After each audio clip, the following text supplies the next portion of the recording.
You wanna sing? In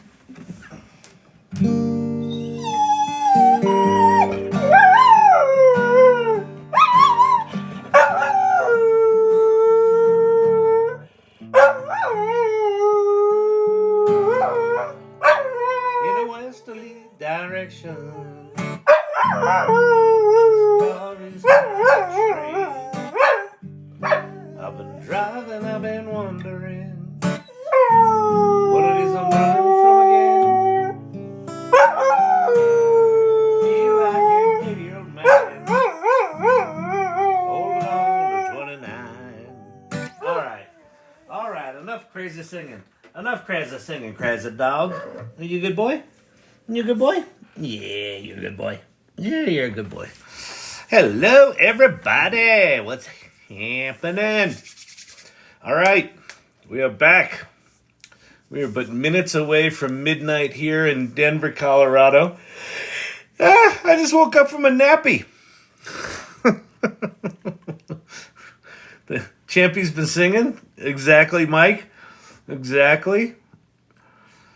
Share Bear sharing the live with people. Appreciate that. If you would be willing to, Cam Catkin from Cleveland. I'm never gonna get that right.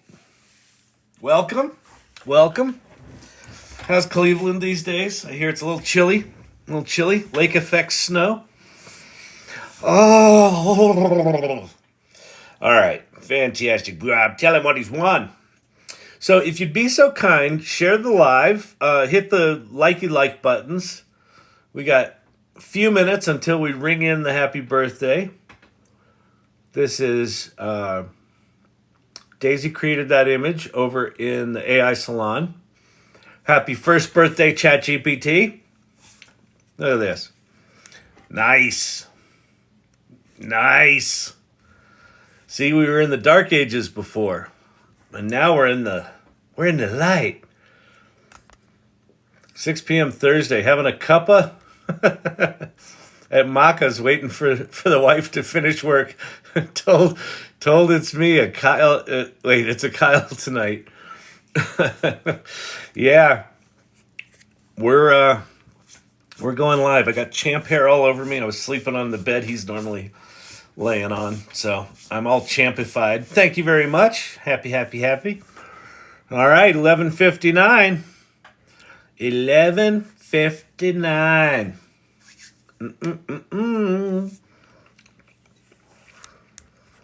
All right, we'll see who's crazy enough to show up for this shindig.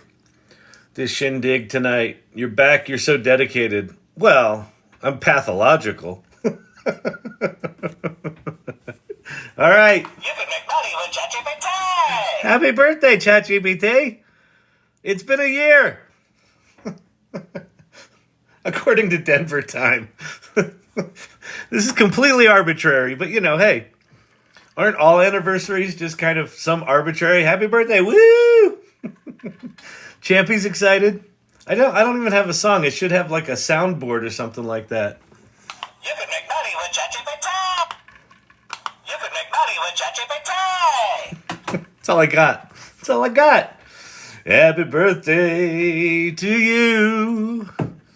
Happy birthday to you. Happy birthday, Sammy and Greg and Mila. Oh, happy birthday, ChatGPT. So I figured what we would do is I'm going to try to keep it focused, and I'm going to try to. All of time as we know it is technically arbitrary. Exactly, Lunastick. So we might as well celebrate it now, right? On TikTok, no one knows what time it is. Everyone knows you're a dog, but no one knows what time it is.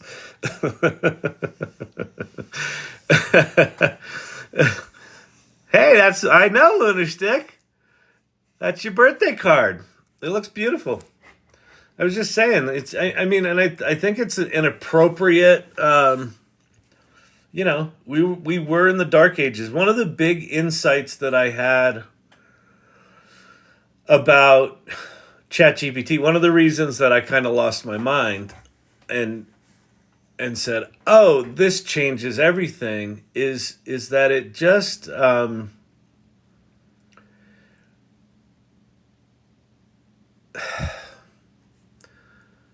how we've had to use computers up to this point. Oh, you wanted a Wizard of Oz feel? Yeah, it's very much that. How we had to use computers up to this point, and it's very much like you have it there on the left. You see the code, like the code's all there. If you wanted a computer to do something, you as the human had to essentially think, okay, if I were a computer, how would I think? and then people came up with these bizarre arbitrary programming languages that use symbols and commas and brackets and tabs and numbering systems. And so all of these programming languages were designed to allow people to sort of try to think like humans, but really think like a computer, right? So you had to think logically. And if you wanted to put together a computer program that did, 4 different functions, you would think, okay, well, what function do you do first? And then if someone goes left at this, juncture, then do this function. And if they go right at this juncture, then do this function. And so everything had to be thought about logically, and all of that changed. All of that changed. And it changed before ChatGPT came out, but ChatGPT made it available to the masses. And what ChatGPT is, more than anything, is we can talk like humans, and the machine will figure the fuck out how to deal with the machine. And we can just say, I want this. We can be our spoiled brat, spoiled instant gratification ADD fucking nightmares that we are. And rather than the computer going, no, I'm not going to give it to you until you talk to me the way I want to be talked to. Now it's like the computers are ours. We can do with them what we will. I want you to make a pretty image of a card with half of it black and white and half of it color, and I want it to say these words, and I want it now. Here it is. I want a computer program that does this. Here it is. Sounds like Claude. Oh man, which side of the state are you? Oh, Cosmic Bear. If then else is extinct now? Yeah, I mean it pretty much is.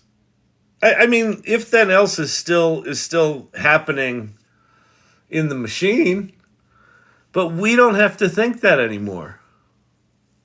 We don't have to think it anymore.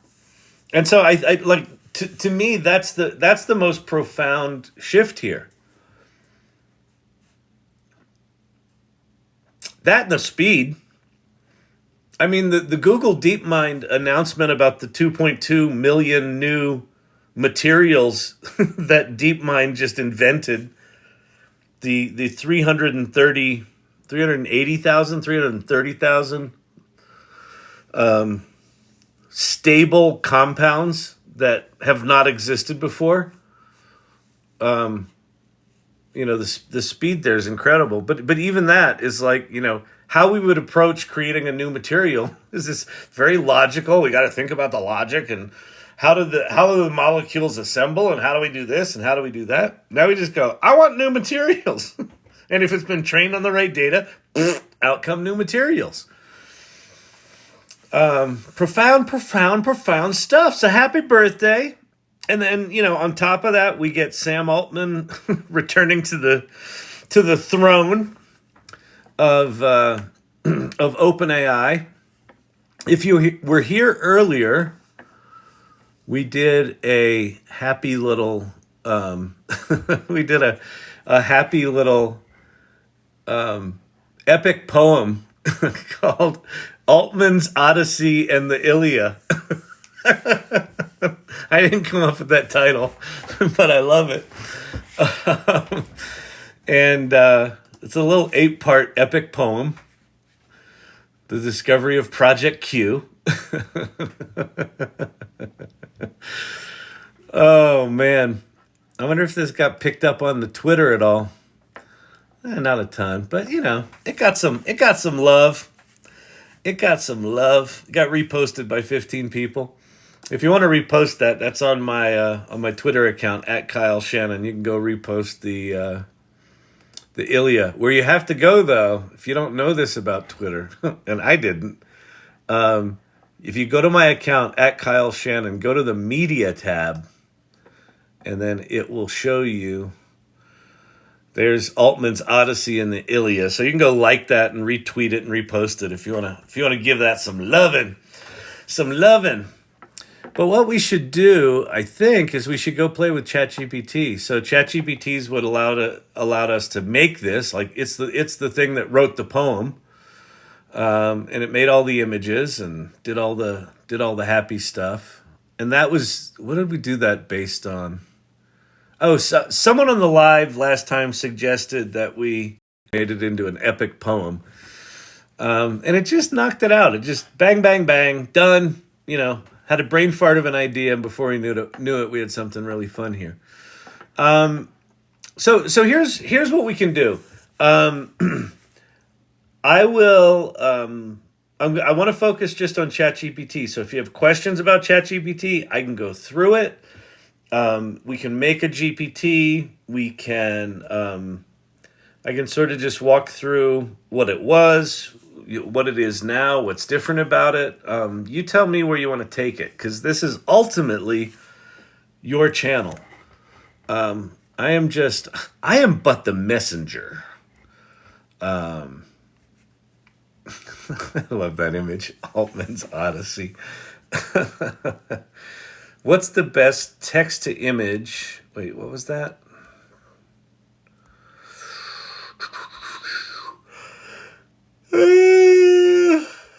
Yeah, I'm sleepy.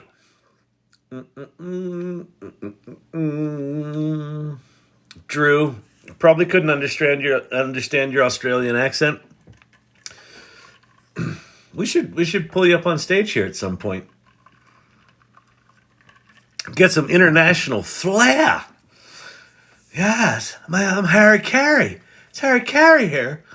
Still working on if was a normal person how to think. If then else will be extinct.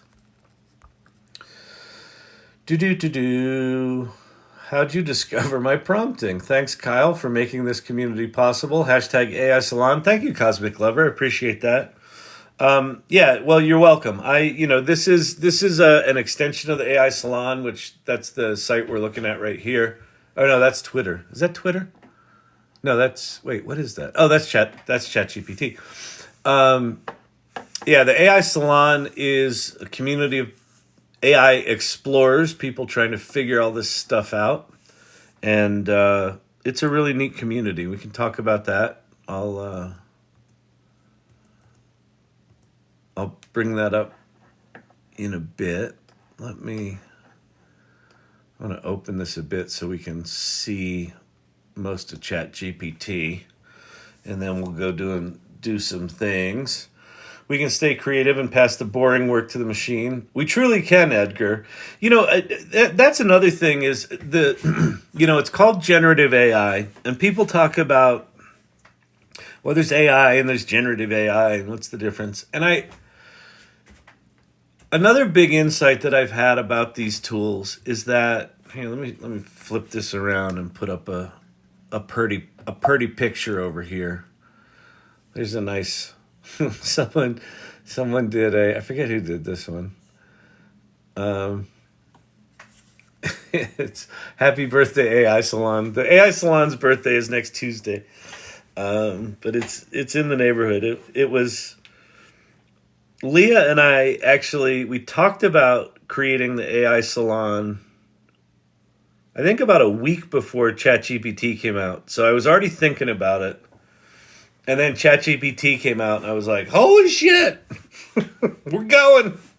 So so we just did it. We just threw it out there. So that's why the birthdays are so close together, which is really cool. But the generative AI thing, the when I first started playing with ChatGPT, like the image stuff, playing with Stable Diffusion and playing with Dream Booth and creating images was cool. It was like, okay, I'm making stuff. That's kind of cool. And then ChatGPT came out, and where I initially went was, oh, this is going to make me more efficient. And I really quickly got into automations. Okay, Zapier. So we're going to automate these things that do things more efficiently. Like where I went was where we've been told to go since the beginning of the Industrial Revolution. Make things more efficient. You human are a cog in the wheel, and we're going to make all these machines that make you more efficient. We're going to make steam engines, and we're going to make tractors, and we're going to make factories that have gears in them, and we're going to make machines, and we're going to make assembly lines. And then the computers were invented, and we're like, okay, so how did we make the computers? Well, we made them so that they're effectively like digital versions of factories.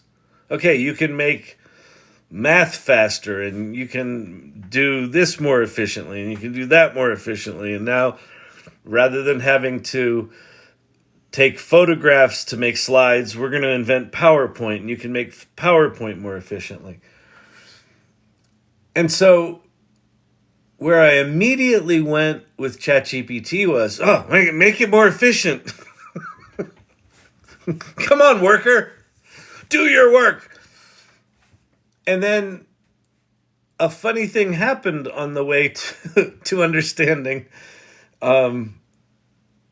what this stuff was I started playing.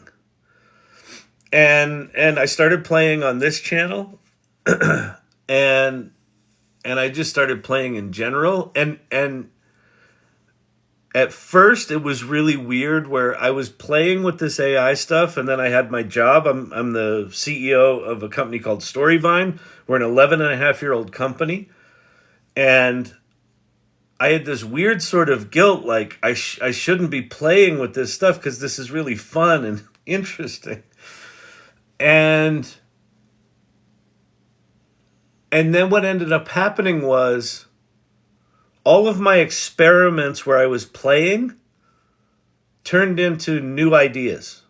Like it generated ideas. And as I was teaching and talking and doing things on here and doing workshops, a lot of the initial questions that I got about generative AI were these conceptual things. Well, if the AI does all the creative work, won't that make you less creative?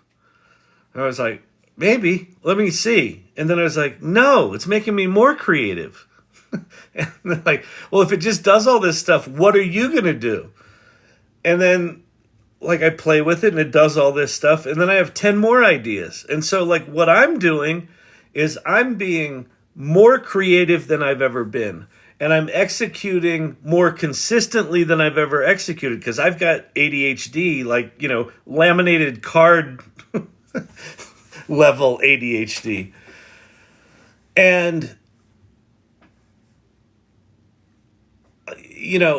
I'm finding myself being more productive, but not more productive in like a cog in the wheel sense, more productive in like I'm putting new ideas into the world sense, like more than I ever have.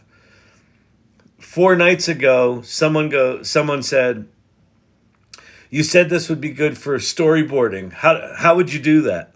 I was like, I don't know. And within 20 minutes, I had taken a screenplay I wrote 30 years ago and brought it to life. In fact, here, let me show it to you. Some of the irregulars, you'll have seen this. You were here when we did it. Salmon Flying East storyboard. So let's see, So I upload a screenplay, and the first thing I did was I said, like, read the screenplay and write me a Hollywood log line. And it wrote me that, and it was crappy. And then it wrote me something that it said might violate our content policy. Whatever. And then I had it write another one, and then I had it write another one. And then it came up with, Salmon Flying East is where the deer hunter meets a river runs through it, a poignant journey of a Vietnam veteran fisherman wrestling with his past, entangled in the haunting romance that bridges the turbulent waters of war and the serene struggles of life back home. And I'm like, oh shit, yeah, that was the screenplay that I wrote. And it started bringing this thing back to life, right? This thing that's been dormant for 30 years. All of a sudden I'm like, oh yeah, that, right? And then I said, describe the first 10 scenes of the movie, the first 10 visual moments of the movie. And so it did. And I'm looking at this and I'm like, remembering it. And then I said, great, let's start with the first image and let's come up with a look and feel.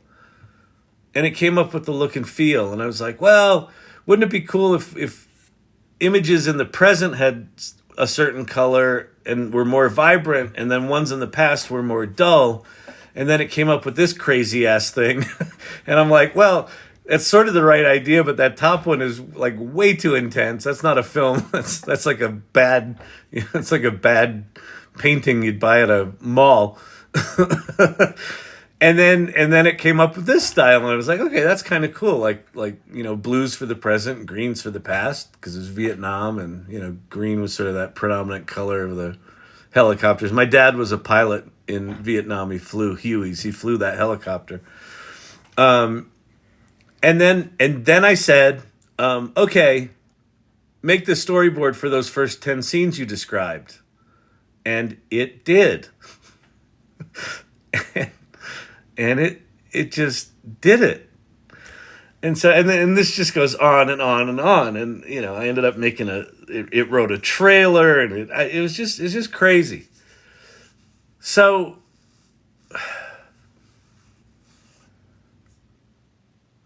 I feel like, in a sense, and this is gonna sound really fucked up, because a lot of people are very cynical about this stuff right now. Thank you, Digital Gods. Oh, Digital Gods. Digital Gods is the one that came up with the title for the Altman poem.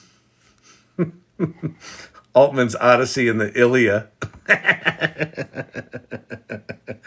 Oh, it's so good. It's so good. But thank you very much for the gifts. I appreciate that. What was I going to say?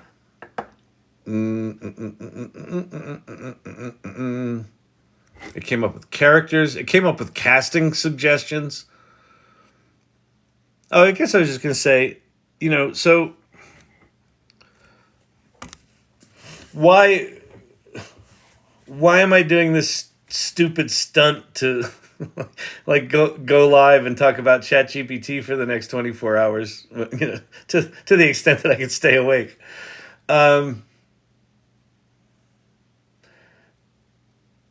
I feel like we as in non-technical, non-engineer types, but engineer types have gotten this as well. I feel like we've been gifted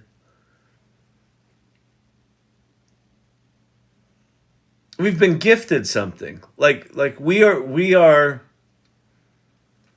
in an incredibly rare moment in history where we get to experience the very beginning of a radical shift in how we operate as humans, and how we operate as economies, and how we operate as countries. And almost no one knows it yet. And the irregulars, the people that show up to this channel on a nightly basis, know this. That something's different, something's weird, the people that are getting curious about this AI stuff are actively reinventing themselves. They're turning from coders into artists. They're turning from artists into coders, right? They're going from, well, I guess I'm retired. to fuck that. This is fun. They're having fun again. Like, and listen, I know that, OpenAI is tied to Microsoft, and it's big. Sherry D sent that video of this guy doing this conspiracy theory about this is all part of the Bilderberg group now, and it's the cabal, and there are absolutely trillions of dollars at stake with this stuff, and we still get to play with it. The opportunity for us right now is fucking insane. And I just can't imagine sitting on the sidelines for this. And I'm committed enough to that to do this, to inspire hopefully more people to not be sitting on the sidelines. So do me a favor. In your bleary state, listening to me, unless you're in Australia and then you're like, oh, this is, he's on at a normal hour. Share this live. If you'd share it right now, if you haven't, I'd appreciate it. Follow this channel, share the live, and let's get more people in here. And tap the like button. Let TikTok know that what we're doing here is interesting. And we can play with ChatGPT. So ask any questions you have. I'm happy to talk about anything. I'm happy to show anything. And then we'll do something. No playing, 100% serious here. Thank you, Joker. Thank you for keeping me on the straight and narrow. In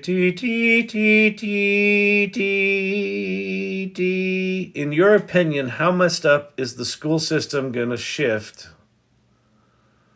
due to AI and the students able to cheat? Well, why is it cheating?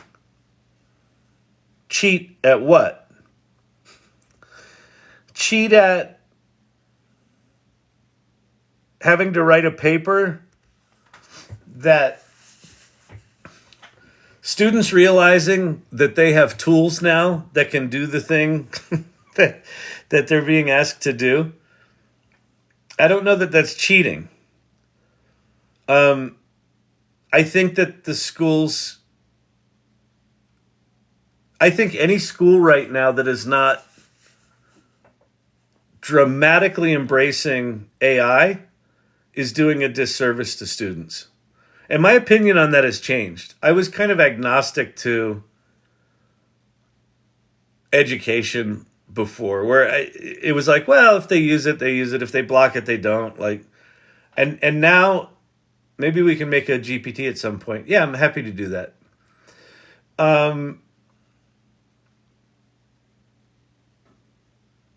We've got the most powerful technology in the history of humanity in our hands that's going to change the way we work, the way we think, the way we execute things, the way we interact, the way our economy works. And the educational institution is twisted in knots about, well, what if the students cheat and don't write their papers? We're moving into a world within 3 years where you're going to be able to speak a movie into existence. The skills that you need a year ago are very different than the skills that you need a year from now. And the only skill that I think goes up in value for the next 3 years is critical thinking, analysis, strategy, trying to understand what in the fuck these tools are, right? There's no manual for how you resurrect a screenplay with ChatGPT. The only way to figure that out is to discover it. And like the thing that I just showed with Salmon Flying East and those storyboards and all the crap we did in the character studies, that's child's play to what's coming. It's child's play. But the only way we're going to have people that are literate in how to do this stuff is people that get curious about it. And if the education system doesn't get curious about it, I think they're absolutely failing our students. We're moving into a world where what the fuck difference does it make how something was created? There's a lot of people right now talking about, well, we've got to have AI attribution and we've got to have a thing that says AI wrote this. Why? You don't have to label that you used Photoshop to digitally manipulate an image. You don't need to tag something that you used Microsoft Word to process the words. What does it matter that you've got a tool that is going to augment your intention? It won't matter. Like, it's not going to matter. It matters right now because it's different than what we know, and it's scary, and it feels like cheating. But it's not cheating. It's just another tool. It just happens to be a profoundly powerful tool. So why not fucking embrace it and say, okay, students, we happen to have this thing that writes papers in 30 seconds. There's a TikTok creator here called Gibson. Gibson's the name. And then we also have Mr. K in here who frequents this channel. Teach us how to prompt ChatGPT to make prompts. Okay, we can do that too. And what Gibson talks about is bringing ChatGPT into the classroom. And at the beginning of the year this year, she tasked her students, she said, by the end of the semester, you're going to have 2 papers to write. You're going to have one that you have to write as a human, and then you're going to have one where you have ChatGPT write it. And then what we're going to spend the semester doing is comparing those 2 experiences. What did ChatGPT do well? What did it do poorly? What was hard for you? What was easy for you? What was better here? What was better there? So that she's teaching students to deconstruct. Here's how I used to do it. Here's how I can do it in the future. Here's how they're different. She's teaching them critical thinking. They don't want to embrace it because they can't control it. Exactly. And this is, it's going to be fascinating to watch the centers of power grapple with this stuff. Because it's instant education, it's instant knowledge, it's instant capacity, it's instant capability, it's instant knowledge, it's a single individual is going to be able to produce like 10 or 15 people today. This is one of the things Sam Altman talks about, that these tools are going to create enormous prosperity, way beyond what we can imagine. And what everyone's saying right now is, oh my God, everyone's going to lose their job because this is going to do all the jobs. But what if this does all the jobs that we don't want to do, and we get to do things we want to do, and we get to contribute to society in a more substantive way? There's a possibility, and I think it's, in the neighborhood of as likely as the robots are going to kill us, that we enter a world of hyperabundance, and things actually get better. It's a possibility. The reality likely stands somewhere in between the robots are going to kill us and hyper prosperity. Right. It'll stay like it is for a while, but that's what we're confronting right now as a people. How can I get ChatGPT to count typo correct? For example, write text with 100 characters. You can't right now. So the way ChatGPT works, and I'm happy to I've got a slide that explains how large language models work. Some of the work that is rumored to be happening with how these things are going to work moving forward, it will likely be able to count. But right now it can't. the way large language models work is they're just predicting the next word. And so when you say write 100 words, it does its best. Like it'll get in the neighborhood somewhere between like 75 and 125 words or characters. But it can't count because it's just predicting one word at a time or, a chunk of words at a time. And it's not looking back to see how many it did. So it's really bad at counting. It's really bad at basic, just some of the basic stuff you'd think it would be really good at, it's actually really bad at. Like it hallucinates. Why does it hallucinate? Because it doesn't know what it actually wrote. So it's just doing, from a probability standpoint, here are the words in a certain order. From a probability standpoint, it doesn't even know what the words are. It just knows that they're mathematically the ones that should be there. And then mathematically, some of them might be wrong because the input data set had a bunch of wrong shit in it, and it just munged it all together. But that's all going to get better.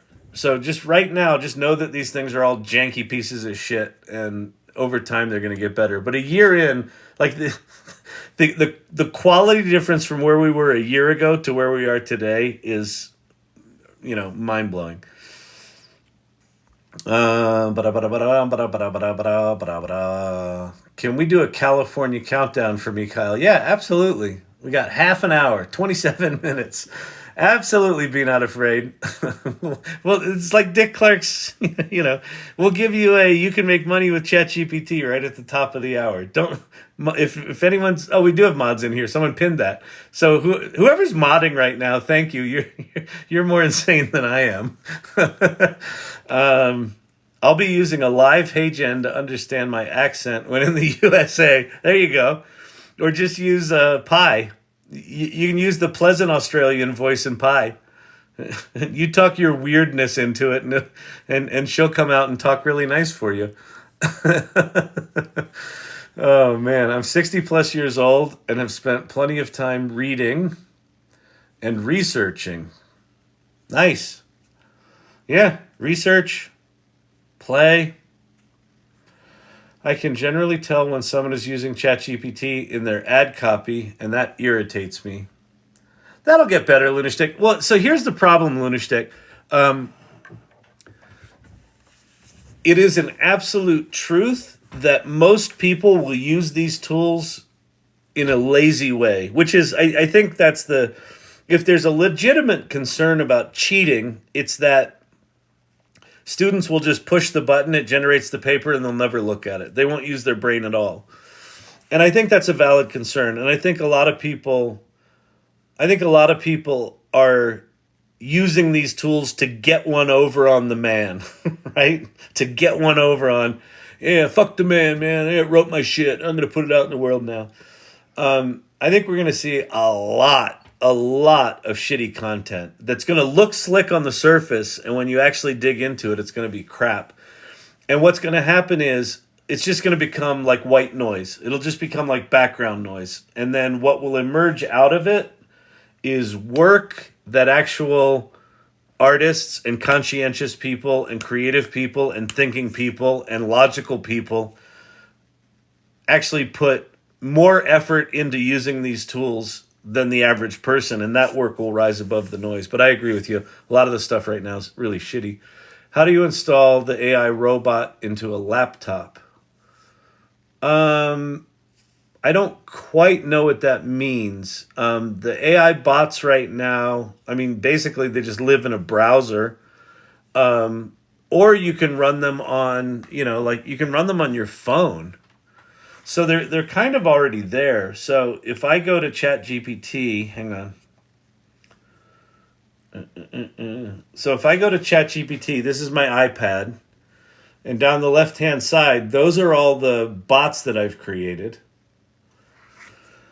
And so here I've got one called Dreamweaver. So this is a dream analysis bot that I created. So I can just put this right into... I can put this into conversation mode by clicking this little headphone right here.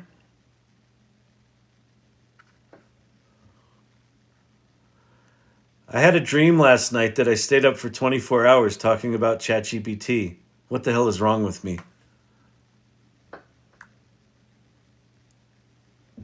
It sounds like a unique dream. Don't worry.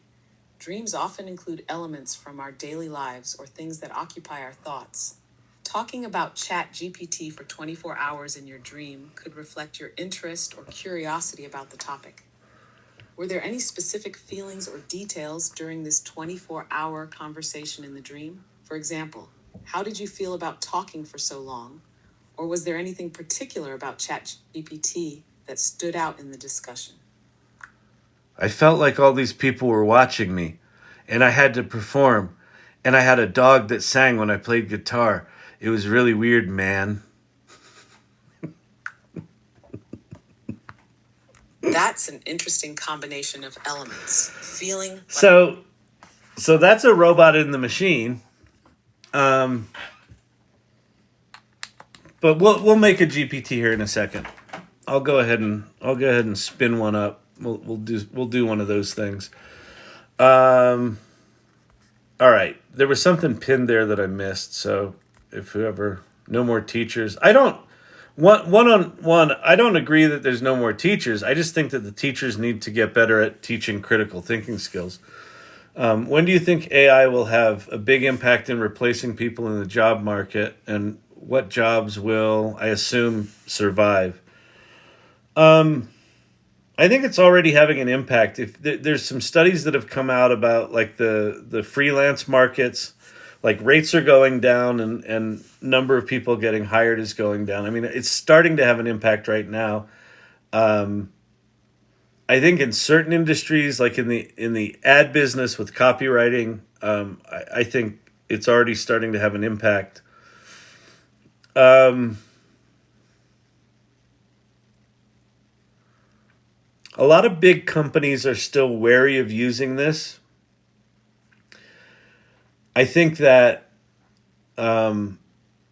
Microsoft rolling Copilot into Office 365 is going to be a big deal. Right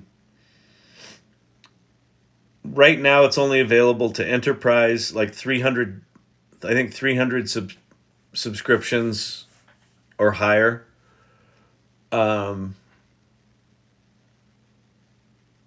But as these tools start to roll into what we do, I think it's going to have a subtle effect at first. But the rumor of why Sam Altman was fired was that they achieved some version of AGI, and AGI stands for Artificial General Intelligence, and it basically means that these tools are better than humans at most economically valuable tasks. Like better than humans.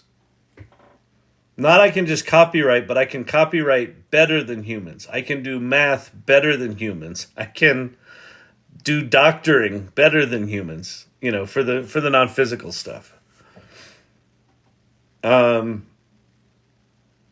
And then they do that in an autonomous way. So OpenAI defines AGI as autonomous systems that perform better than humans at most economically valuable tasks. Thank you, Cher Bear. Autonomous systems. So rather than having to go to ChatGPT and go back and forth with it, you just go to ChatGPT and you give it a goal. Go find me the best deals on these on some nice gifts for people that I like, that that I like. And it will just go off and find shit, and it'll know who are the people that you like and what their preferences are and what you got them last time. And it'll go find the best deals and it'll buy them and it'll come back and let you know, hey, I bought this shit. And you're like, I don't like that. Go take that all back, and now I want to go on vacation. And it'll just go off and do that. Drew learning AI. Thank you.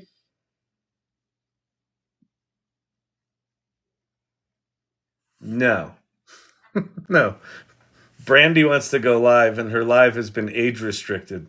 I don't think so, Brandy. We're not doing any battles. Lauren, thank you very much. Thank you, thank you, thank you. So, ChatGPT isn't dead, but the board members, yeah, but the board members, they'll get it. Listen, they had to put a board. They had to put a board in there.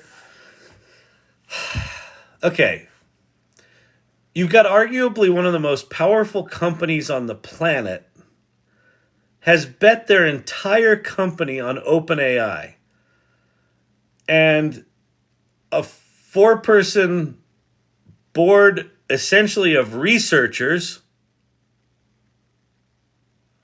threatened to flush it down the toilet. They had to put people on the board that could protect that interest. It's a $10 billion investment, likely going up to a $50 billion investment. Microsoft already committed to doing $50 billion in infrastructure investment for AI. So you can get all altruistic and like, oh, they put capitalists on the board of OpenAI. Well, yeah. One of the most powerful companies in the world is hanging its future on it. So it was either not going to survive and it was going to be Microsoft, or OpenAI was going to survive in some form with some sort of altruistic non-profit governance mechanism, but it was going to be different.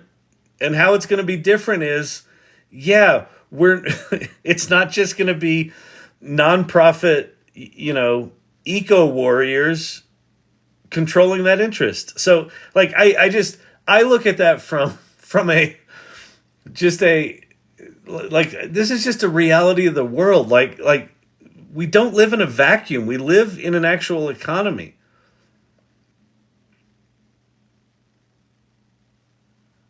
It's funny. As insignificant as we all might seem, I actually think that we as individuals play a role in the future of AI. And it seems like we can't, because it's just Sam Altman. No. He's creating the tools and we get to play with them. And how we play with them and what we do with them will actually have, I think, a disproportionate amount of impact on the future. So if we use them like, shitty cog in the wheel efficiency machines, it will bend AI in that direction. If we use these tools as creative superpowers and generative hyper prosperity machines, it'll bend AI in that direction. I actually think we as individuals on this channel tonight, right now, if you get curious about this shit and get good at it and bend it in a good direction, it will actually bend it in that direction. It's why I'm putting so much time into this.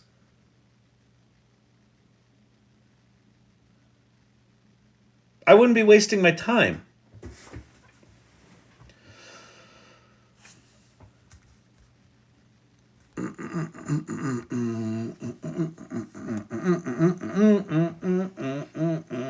They told me I wouldn't have a calculator, but now I have superhuman powers. 24 hours with Dar. Bring on the battles! Dar, the star of TikTok. The queen of TikTok. Bring her. Bring her. I will take her down. No, I won't. We will never battle on this channel ever again. Sorry, Kyle. That was in response to someone asking about reading microfiche. Oh, that's funny. Yeah, I know. I know I respond to stuff randomly here. This is Chat ADD. Can you make a story character in images and then make them the same way? Wait. That went away. Hang on. Make the same character in different ways. Spheric. You can kind of do that. I haven't had terrific success at it. There's a way that you can ask ChatGPT to give you the seed of an image, and then you use that seed in future images. I haven't had good success with that, but apparently you can do it. but I haven't spent a tremendous amount of time on it. Didn't one of the new board members cause the '08 collapse and bailed out the banks? Yeah, the Larry Summers has got a storied past. He's connected to a lot of the money and the badness. There's a lot of conspiracy theories there. Again, I think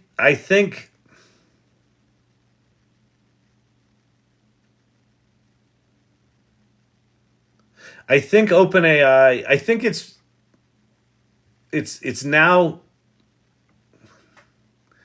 I think it's now quite clear that OpenAI has such a significant lead and has such a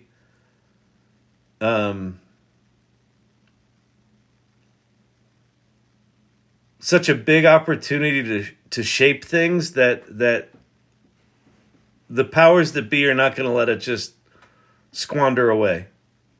So I don't know. Like I don't know anything about macroeconomics on that scale other than to know that the powers that be are going to be in the game. If I don't have any illusions that ChatGPT is going to somehow flatten the hierarchy. I think the hierarchy is going to be there. I think generative AI gives a lot more people access to tools that they can have power in the hierarchy, but I don't think it goes away. I can't imagine it going away. But listen, I couldn't imagine doing half the shit I can do now a year ago. So I don't know. We'll see. We'll see.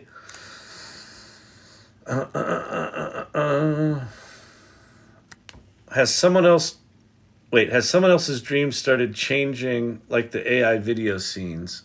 I don't quite know what you mean, Cosmic Lover. Wow, I want to learn to do bots. Okay, we'll do bots. Let's do bots. It was groovy. Do you have videos on how to do bots? This is a video. It just happens to be live. We're going to do a bot right now. Do I have one on doing a bot? I don't think I do. Oh, no, I do. I've got a video on how to do a Poe bot. And doing a Poe bot and a ChatGPT bot are almost identical. So we'll go do that. The subscription is only $20. That's correct. But the subscriptions are halted right now because too many people were using ChatGPT. Something went down shortly before Sam Altman got fired. So it was either their servers were too busy and they had to stop subscriptions, or they stumbled onto something and they had to slow this shit down while they figured it out. I don't know. I don't know what went down, but hopefully the subs come back pretty soon. Your job is teaching us about AI will survive. I think short term, being educated about this stuff is going to be a job. Not many AI jobs posted yet, unless you're an engineer. Yeah, exactly. Well, I think it's going to very quickly, Suzanne, just be part of all of the jobs, right? AI literacy is going to be part of all of the jobs. And those people that resist it and say, fuck that, I don't want to learn AI, they stand on their soapbox, they're going to be just blindsided. What about all the people who will lose their jobs at the Indian scam call centers?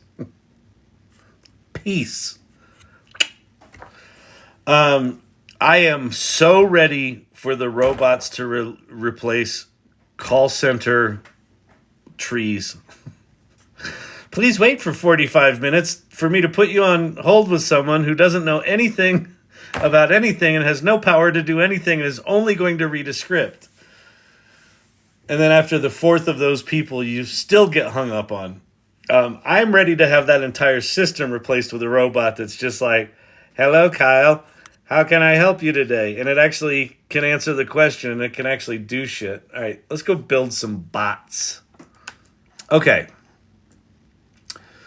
So, ChatGPT, here's ChatGPT.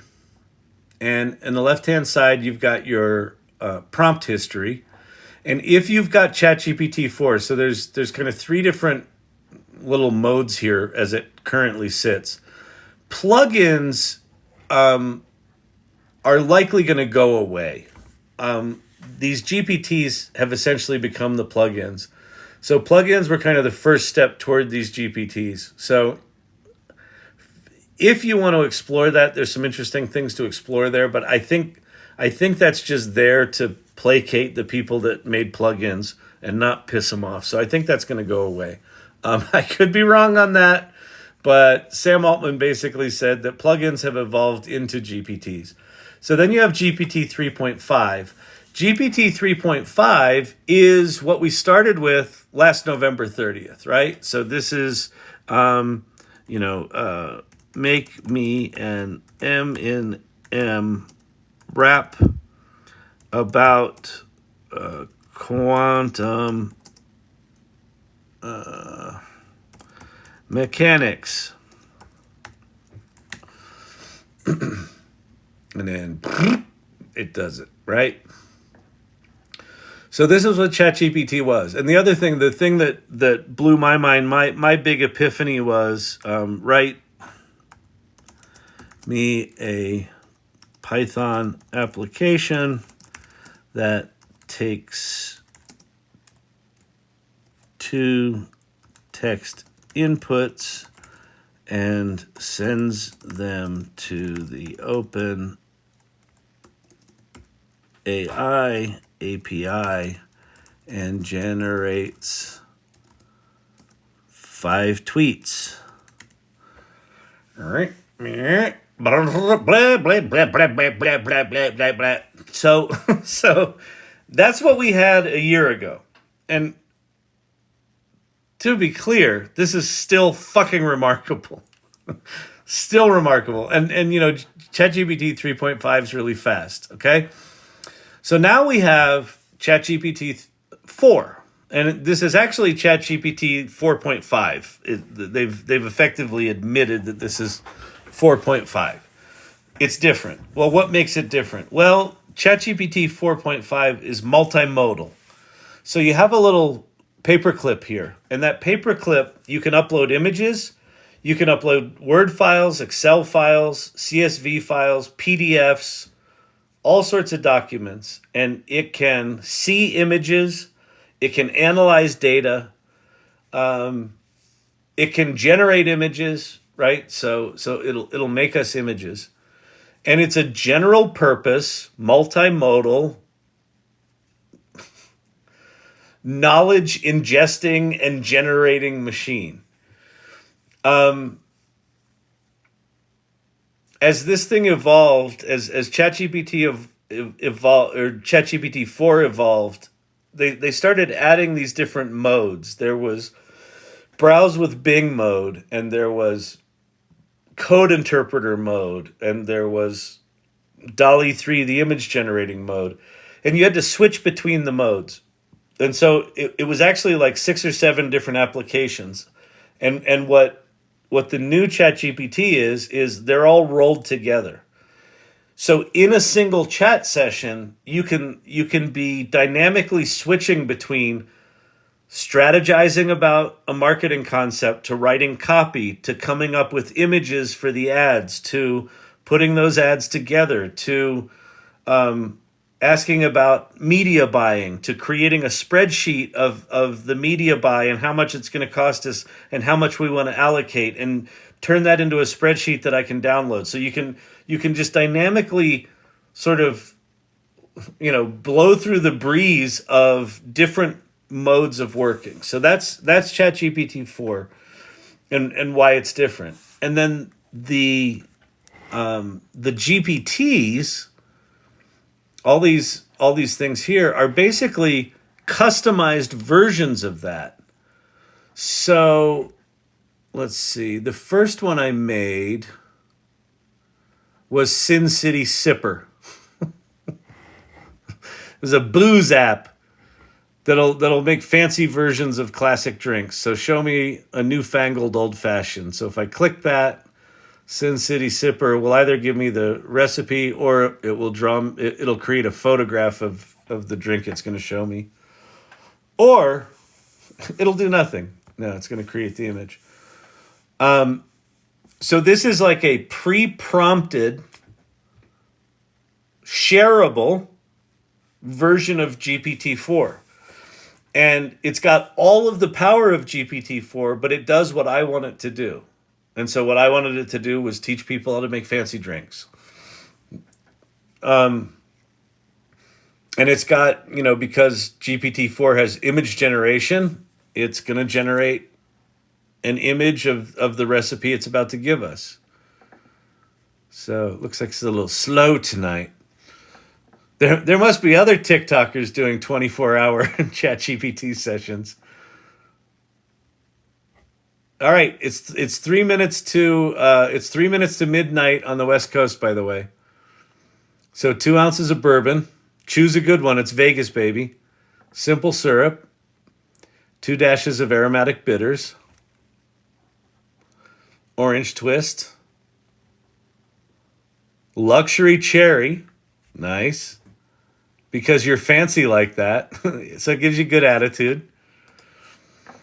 All right. So this is our special little thing. Now, the other thing that's really powerful about these, let me see if I've got one here that I did.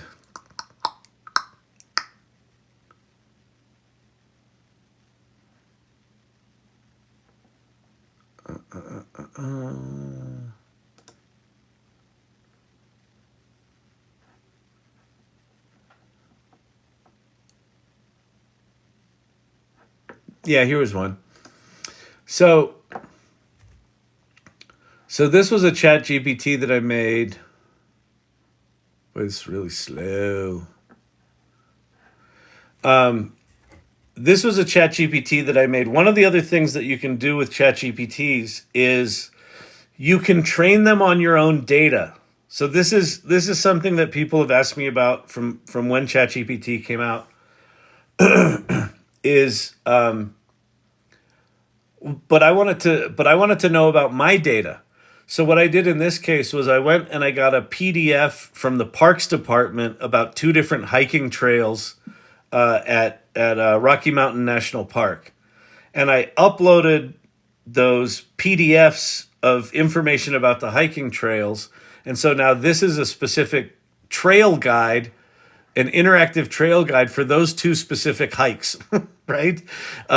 So you can make a chat GPT about anything. You can also connect them via API to other services. So you can make very, very sophisticated versions of chat GPT that you can share with other people. Couple of the caveats about them. You have to be a ChatGPT-4 subscriber to be able to use them right now. I have a feeling that's going to change when the GPT store comes out, which is supposed to come out the end of November, which is today. So, by the way, it's midnight in California. You can make money with ChatGPT. Happy birthday, ChatGPT. It's just like the Dick Clark New Year's Rockin' Eve, except without the rock. We have a singing dog, and we have a gold button. You can make money with ChatGPT. Okay. So the caveats right now, these things, in order to use them, you have to be a ChatGPT-4 subscriber. In order to make them, you have to be a ChatGPT-4 subscriber. ChatGPT-4 subscriptions are locked right now. There aren't new ones. You can buy, people are hawking them on eBay for a profit, so you can go buy one on eBay if you're desperate. I think all that stuff's going to improve. But what GPTs represent, from where I sit, is the complete and utter democratization of application development. Now, developers who are in here are going to be laughing at me going, it's not real programming. It's not. And right now, these things are janky. They're not quite there. And how you incorporate APIs into them is a mess. And you need to be a developer if you want to do these things right. And if you really want to do these things right, you go to the back end and you use OpenAI's APIs. But the amount of excitement just in this channel of people like losing their minds over making these things is This is a true, for me, this is a true Kevin McAllister moment where GPTs, from where I sit, represent the ability for anyone who's got an idea for, hey, there should be a tool that does X, to be able to generate that tool. Anyone. Now, it's not anyone right now. There's all sorts of access issues and, you got to pay and blah, blah, blah. But this is the beginning of what it looks like. So let's make one, and you'll see why in a second. So when you're at ChatGPT, if you've just started out, you may see 3 or 4 of these GPTs to the left-hand side, or it might even just look like this, where you got ChatGPT at the top and you have this Explore button.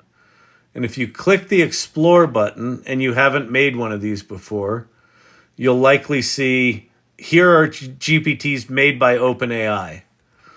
They've got, I don't know how many they have. Just a handful, like a dozen. So they've got DALL-E 3, which does images. They've got data analysis. They have classic ChatGPT.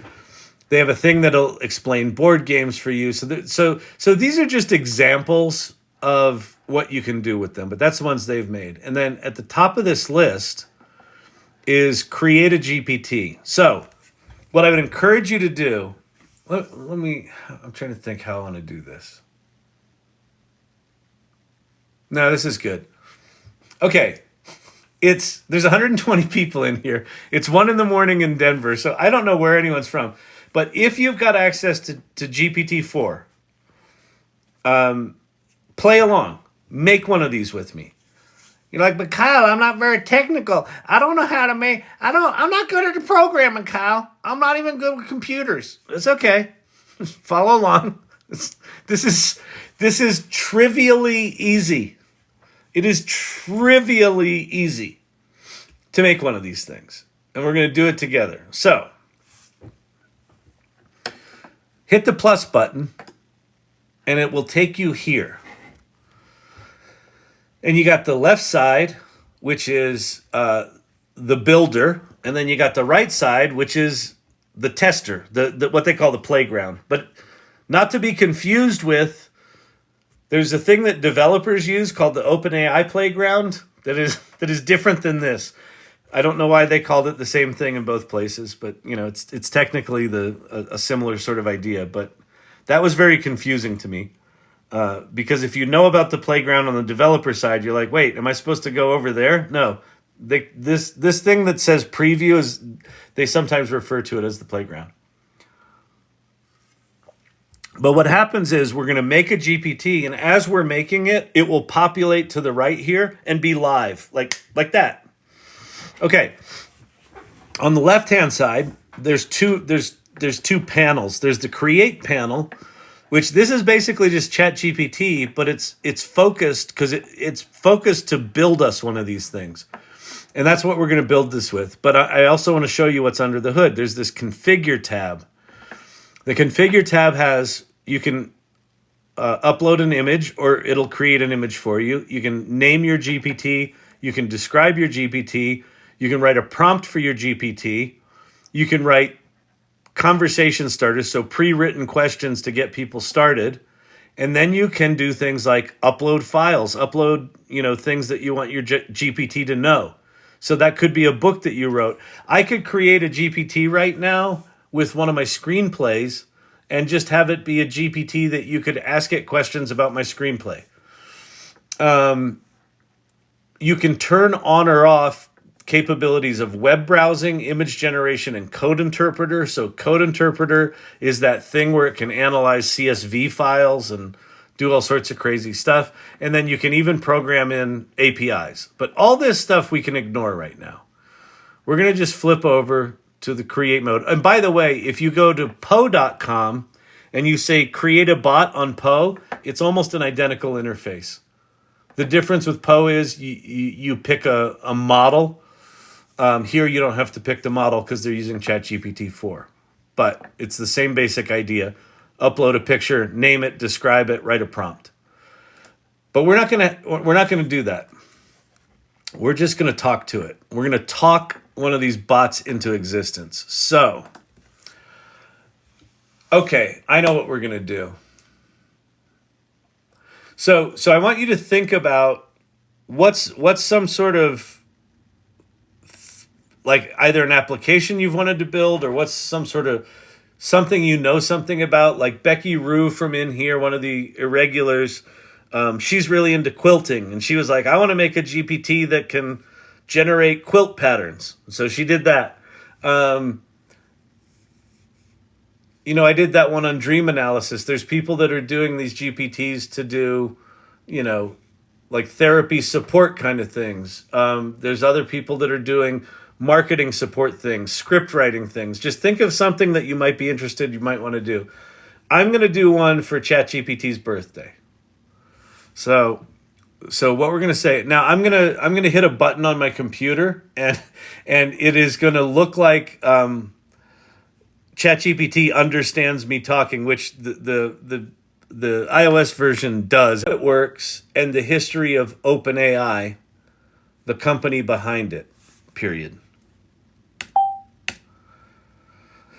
And so what it's going to do now is it's going to build that. So it says updating GPT. So it's writing a prompt right now in the background. Pickup lines. Pickup lines would be a great one, Joker. You should do a pickup line one.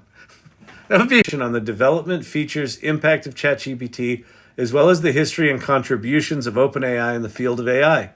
Now let's give it a name. How about ChatGPT Historian? Does that sound good to you? That I actually like it. That sounds great. And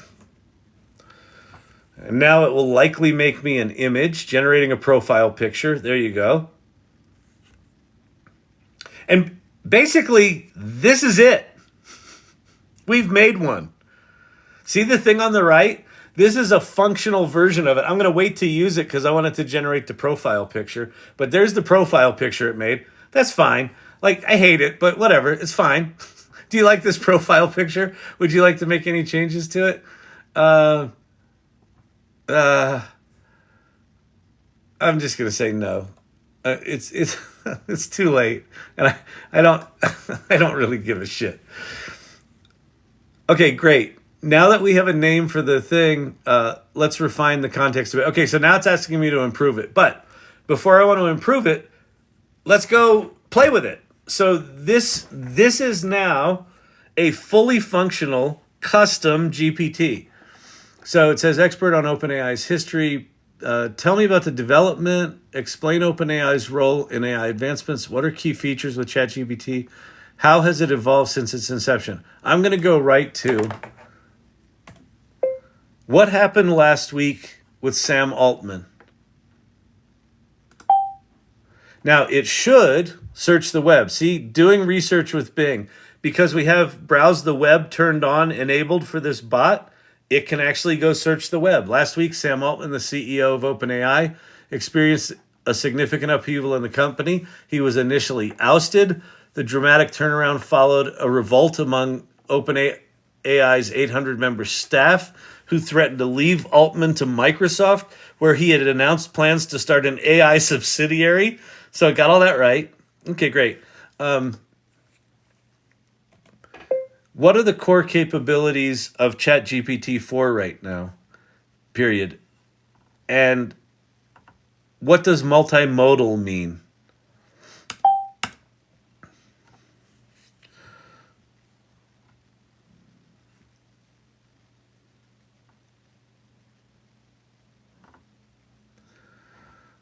So let's see what it says. It understands language. It does context awareness. It can maintain a context of the conversation over multiple exchanges, 96,000 words or so. Knowledge integration. It's good up until April 2023. That's correct. Language translation.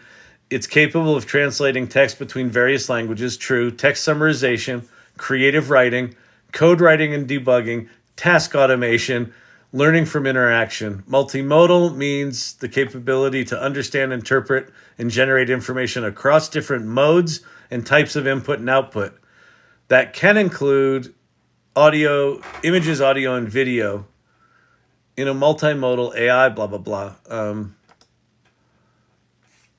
Let me see. What about DALL-E? And I spelled DALL-E wrong. It should be DALL-E is a separate AI model developed by OpenAI, known for its ability to generate images. All right, cool. All right, so back over here. So it works, but I noticed it called itself Untitled. And if I go to configure, it looks like the title's missing. So I can say, the title is missing.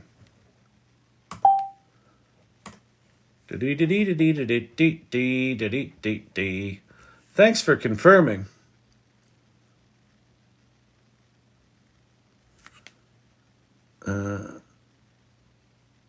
Did it fix it? Yes. So now it fixed it. Okay. So now, if I want to share this with the world, I go to the Save button. I click Public. I click Confirm. Your changes couldn't be published. Oh, the GPT name is restricted. Okay. So we're going to call this, let's put a space there. Try again. Save. Confirm. Public. All right. Let's see. We'll call it the ChatGPT.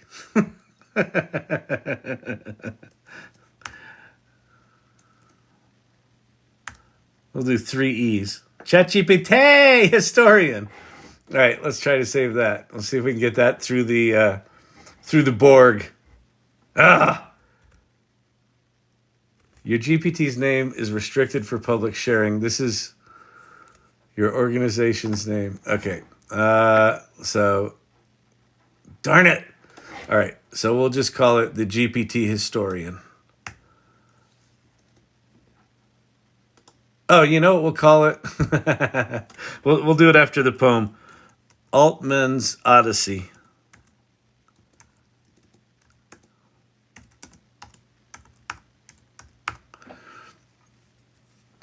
Expert on ChatGPT and OpenAI history. Yeah, that's good enough. Altman's Odyssey. Okay. So now we'll save it. It should let us do this. They're basically saying, we don't want you to create a thing that confuses people. All right. So this thing is now live. So I can now copy the URL and I can share that. So I'm going to go over to the AI Salon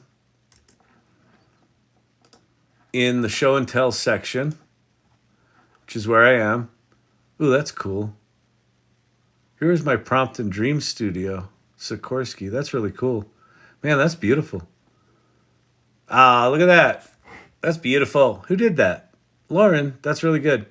Okay, so I'm now going to say, here's the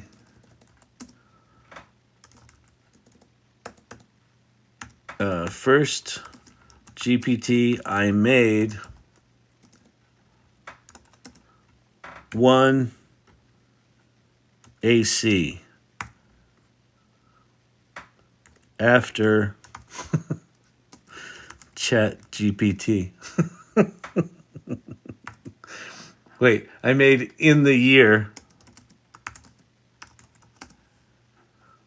1 AC after ChatGPT. Yeah, it's a biblical reference, get it? And then I'll put paste.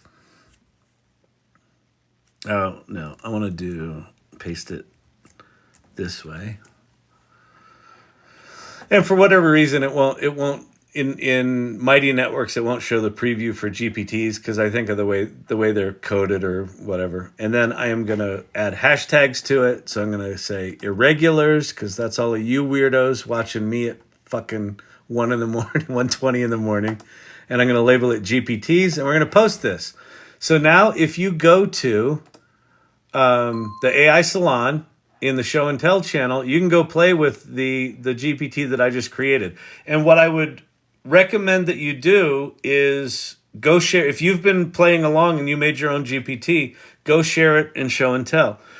Now you may be asking, but Kyle, what is the AI Salon? So the AI Salon, glad you asked.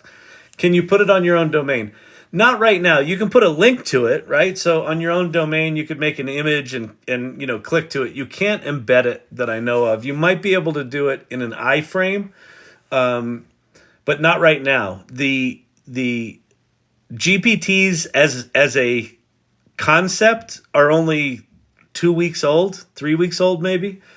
The GPT store hasn't come out yet, so we don't know how they're going to be sold or packaged or what it's going to require to use them or how the revenue sharing works, but you will be able to make money on these. So they're creating a GPT store that, think of it like the early days of the App Store. Remember hearing stories of people making ridiculous amounts of money on stupid iPhone apps when it first came out? We're going to see similar things with these things, I think. So anyway, the AI Salon is a community that I created a year ago as well. So our anniversary is next Tuesday the 5th. So we have a meeting. We meet every other week. Next Tuesday is the 1 year anniversary. And then this web address is the community. And so it's a Mighty Networks community. And so if you go over here, start out in the about the salon section, and there's all sorts of cool stuff in here. It talks about who we are, why we do what we do, how we explore, and what our values are. So, I mean, I'll tell you now, but go check them out and read what we say about them. Curiosity, generosity, meaning if you learn stuff, share it. Share what you're learning because it'll benefit other people. It'll benefit you in teaching it. You'll have to learn it better to teach it. Exploration. We want people that are adventurous. We want people that are collaborative, inclusive. People are going to be coming from all different walks of life, all different experience backgrounds. Everyone's going to be impacted by AI. And so, just embrace that. It makes us all stronger. And then empathy. This is scary shit. There's a lot of fear right now. So those are the values. So check that stuff out. If the values resonate, then you'll probably dig the community. Let's see. The first thing I would request that you do, go to the welcome wagon and introduce yourself. And then there's the water cooler where you can just do chit chat, but then here's show and tell. So if you go to show and tell, there's my GPT that I just created. All right. So that's how you make GPTs. Let's go look at some of the images here. Ooh, that's nice. Who's that? Thank you, Tim. That's a good one. A1. Oh, it's AI. Happy AI birthday, AI Salon. Oh, that's awesome. Job application. Beautiful. It's good to be the king. Very, very cool. All right. So that's making a GPT. It's live. Now, the other thing I could do, let's go back and edit that. Let me show you one other thing you can do here. I'm going to edit this. So now that it's built, I can go into this configure tab and you can edit all of this stuff. I could change these things. I'm going to say, tell me about the development of explore OpenAI's role in AI advancement. I'm gonna have the first one be what is the latest on the board and OpenAI governance ? So you can change those questions, and when you change them here, it just will automatically change them over here. And then you could also, let's say that there's a book about OpenAI, and I had a PDF version of that book. I can say upload files, and I could just, upload a PDF as the knowledge source and say, I want you to use this book as the knowledge source. So Jim Ross, who's in here, who's in the storage business, he's been using ChatGPT for a year. He started using it November 30th last year. for his storage management business. And he teaches other people how to do this stuff. And he wrote a book with ChatGPT. And then when these GPTs came out, on the first night that I got access to this, I was talking about these. He was following along and he was making a GPT. And we made a GPT where we took his book, his PDF, and we uploaded it. And we created basically a marketing tool for him where you can say, hey, I've got this book, but you can now interact with the book and you can ask it questions. And it's like a virtual me. And then built into it, it said, okay, if you've got any more questions, here's how to reach out to me. So built into it was this book and was, marketing calls to action. So these things can be quite sophisticated. And so I'm just going to confirm that. I've now updated that. And so anyone that uses it now will experience what's the latest on the board, right? And so if I click on that, that'll automatically fire off that web search and it will get me the latest information on this. Groovy, right? Fantastic, Bob. Tell him what he's won. You've won a new car.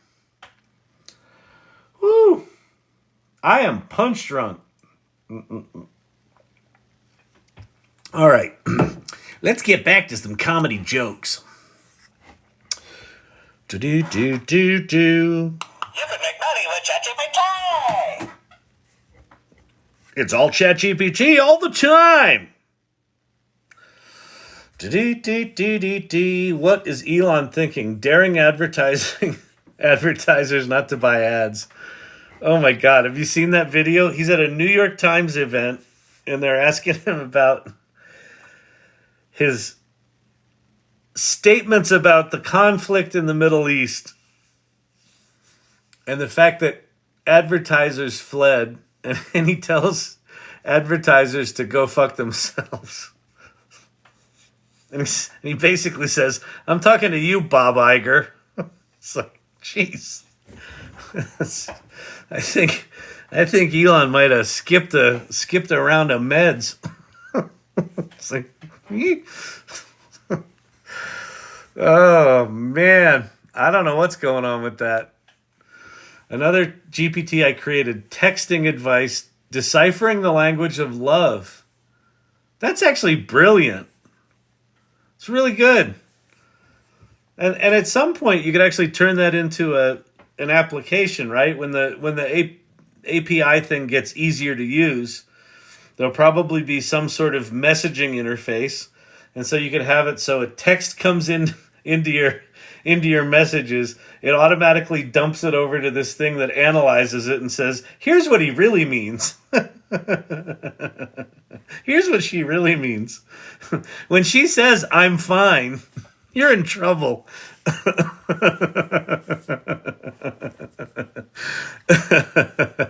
Oh, man. Let's see.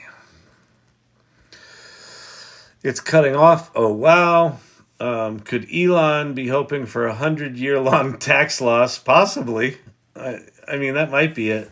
I mean, one of the things that seemed really weird that he did with Twitter was he cut off API access. So anyone who had businesses about leveraging Twitter data were cut off like that. And it seemed really weird and short-sighted. And then he creates Grok, which is the ChatGPT competitor. It's not anywhere close to it yet, but he's the only one with access to Twitter data right now because he cut off the API for everyone else. So Grok is not only trained on Twitter, but it can pull up real-time Twitter data as part of the output. That's a differentiator. Anyone who's got proprietary data is going to have an advantage in this world. So it's cuckoo, I tell you. It's cuckoo. What would you think of designing a program that could determine which GPTs to use? Based on what you type in. You can likely do it because you can because Google is indexing them. So if you want to search for all the GPTs in Google, it's not weird, it's just very specific. So if I go to google.com, you go to, I've got it right here. Site colon chat.openai.com/g/. That will search for all of the GPTs that have been indexed. So these are all GPTs. So if you want to go find them, you can do that. So Google's already sort of doing it. Now, what you're talking about is figuring out which ones you want to use. Hey, I've got this problem. What GPTs might do that? You could potentially use a search like this in your GPT. So here's my thought on that. When OpenAI launches their GPT store, the thing that you create is going to be irrelevant. It doesn't mean you shouldn't build it, because who knows when that store is going to come out. And I think in building a GPT to discover other GPTs, you'll learn a lot. So why not? I think that it doesn't seem like it would be that hard. No, I don't think so. Perfect Pixels. I think it's perfectly plausible. I mean, quite honestly, creating these things is so simple that you can use them. I'll share a really cool concept with you. So there's a guy in the AI Salon. He runs one of the guilds. So in the AI Salon, we have guilds. We've got a beginner's guild. We've got a technical guild. We've got a writing guild, an art guild. And they're led by people who are passionate about those topics. So Peter Kaminsky runs the AI 101 guild. He runs the beginner's guild. And when GPTs first came out, like 3 days after they came out, he told me about a GPT that he made that just blew my mind. And it blew my mind not in how powerful it was and how like it was going to be the next thing that was going to change everything. It blew my mind in how trivial it was. He made a GPT. Wait, I got to put up a pretty image. The birthday card's a good one. Peter Kaminsky made a GPT of a conference call he had. Now here's you're like, what? What do you mean a GPT of a conference call he had? He had a conference call with 6 people on it. He took the transcript of that conference call. He uploaded that as the knowledge base for a GPT, and then he gave the URL to the participants of the call. And he said, here's a GPT of the notes of the call we just had. So they could interact with it and ask questions about the call they just had. I think that's fucking brilliant. And what it says to me is that these GPTs can be everything from completely disposable to incredibly sophisticated apps that have all sorts of API calls, and they're doing function calling, and they've got deep knowledge bases. You could do things like, import, sales conversations into like a sales training thing, and it's constantly updated with the most recent conversations that you've had with clients and how you're selling into clients. But that idea for me of application development is so trivial now that you could make an application for a single conference call is like cuckoo.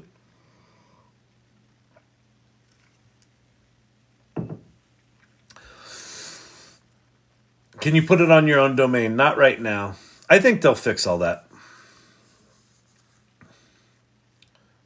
Jelly, really? I just want to play waitlist. I know, Entourage, it sucks. Go to eBay and see what people. Let's go to eBay right now. Let's see what they're selling them for. Let's see, eBay. Chat GPT. I wonder if they shut this shit down. I doubt it because they're making money on it.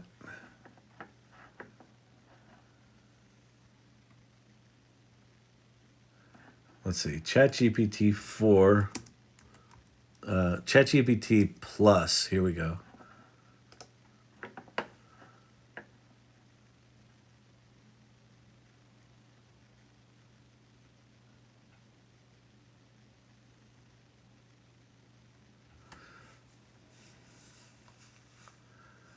Yeah, all the sort of scammy marketers have taken over now. You could find stuff for a while, but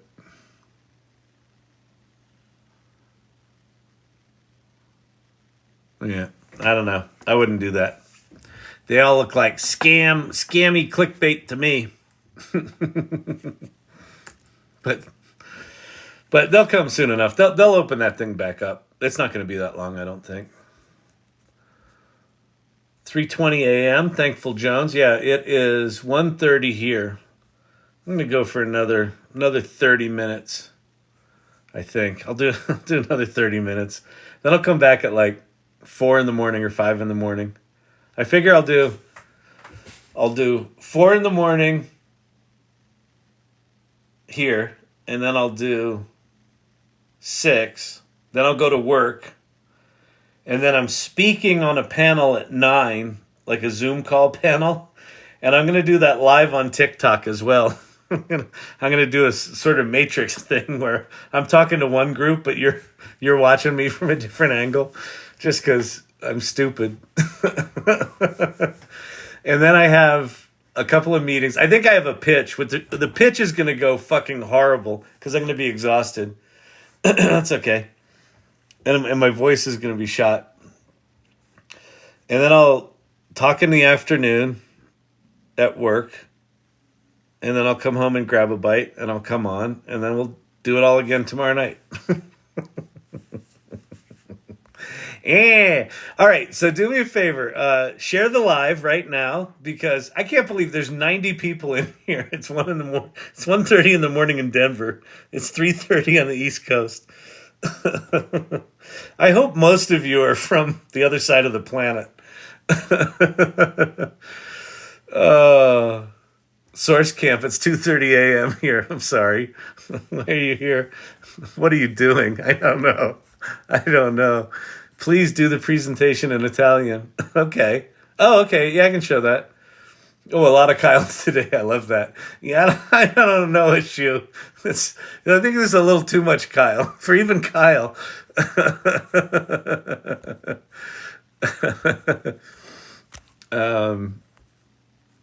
The Kyle channel, all Kyle all the time. It's really sad. It's not good. It's not good for anyone. I'm GPTing. Awesome. Hope you're GPTing. GPT, share things on the AI Salon. Make images. Be sharing images. Tap the screen. Give some love here. Share the live. Follow the channel. If you're looking to support the channel, in the lower left-hand corner, I've got a series that I created called Overhyped, or Underhyped, which is what I feel AI is right now, that it's actually underhyped. And it's some videos that talk about why I think it's important, things like that. Will you play the Elon clip just because I need to figure out what size wheel barrel to buy for him? Yeah, hang on. We can do that. This is fucking ridiculous. This is really insanity. It really is. Elon. I don't think we need anything more than Elon. And it will be the first thing that comes up. All right, that's a short one. Aaron Sorkin is interviewing him. Here we go. Apology tour, if you will. That this had been said online. There was all of the criticism. There was advertisers leaving. We talked to Bob Iger I hope today. they stop. You hope? Don't advertise. You don't want them to advertise? No. What do you mean? If somebody's going to try to blackmail me with advertising, blackmail me with money, go fuck yourself. Look at Aaron Sorkin. Go fuck yourself.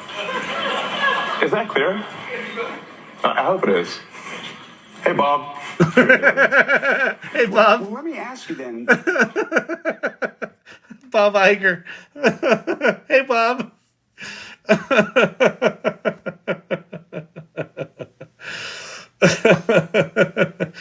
If you had a Kyle avatar, you'd be on all the time. I'll show you my Kyle avatar. I have one. You want to see my Kyle avatar? Tickety tock tock, tick tock to tick tock. Diddly dee dee diddly dee diddly dee dee dee. Hey, it's Kyle Shannon with the AI Learning Lab. You know, there are some days I just don't want to turn on the camera, days where I don't even want to get out of bed. Well, good news. We now live in a post-sci-fi world, and I can just type up this script and select my avatar of choice. This is one from a... So this is done with Hey Jen. I uploaded a 3-minute video.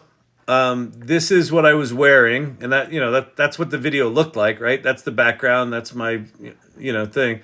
And then I just type in the words I want. Once it's made, it takes 10 seconds. And then it makes that. And then this one is using the same video avatar, but I recorded the voice in audio only. So the previous one was synthesized voice. This is a real recording of me, but the video is not real. The video is synthesized. Shannon with the AI Learning Lab. So the previous video in my timeline is an avatar generated with Hey Jen, where I didn't say the words. I just typed in a script and it synthesized my voice, and it was decent. Like all the talking with my hands, those are my hands, those are my movements, like the way I rock my head around like a special neurospicy person. It's all pretty accurate. So anyway, has anyone had any luck with persona GPTs? I've tried a few, but feel like I can't nail it. I don't know what you mean by a persona GPT. Like having it act like a certain person? Personal persona GPTs, as in, you versions of creating an effective mimed copy. I haven't, but I'm about to do it. I'm about to do it with Content Evolution. We're gonna do this. So what we're gonna do is we're gonna create an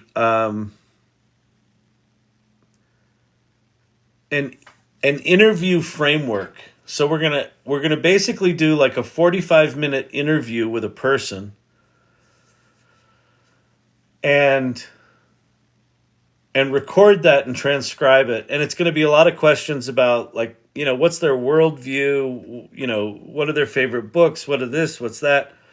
So it's going to capture how they talk, and it's also going to capture their worldview, and then it's also going to capture what they do professionally, what their skills are, what they're good at, things like that. And then we're going to upload that as the knowledge base, the foundational knowledge base for a GPT for that person. Because I wanted to get... So I think you could upload your emails and your writing and your things like that. But it's not going to necessarily capture what you want it to. So I'd say you're going to have to be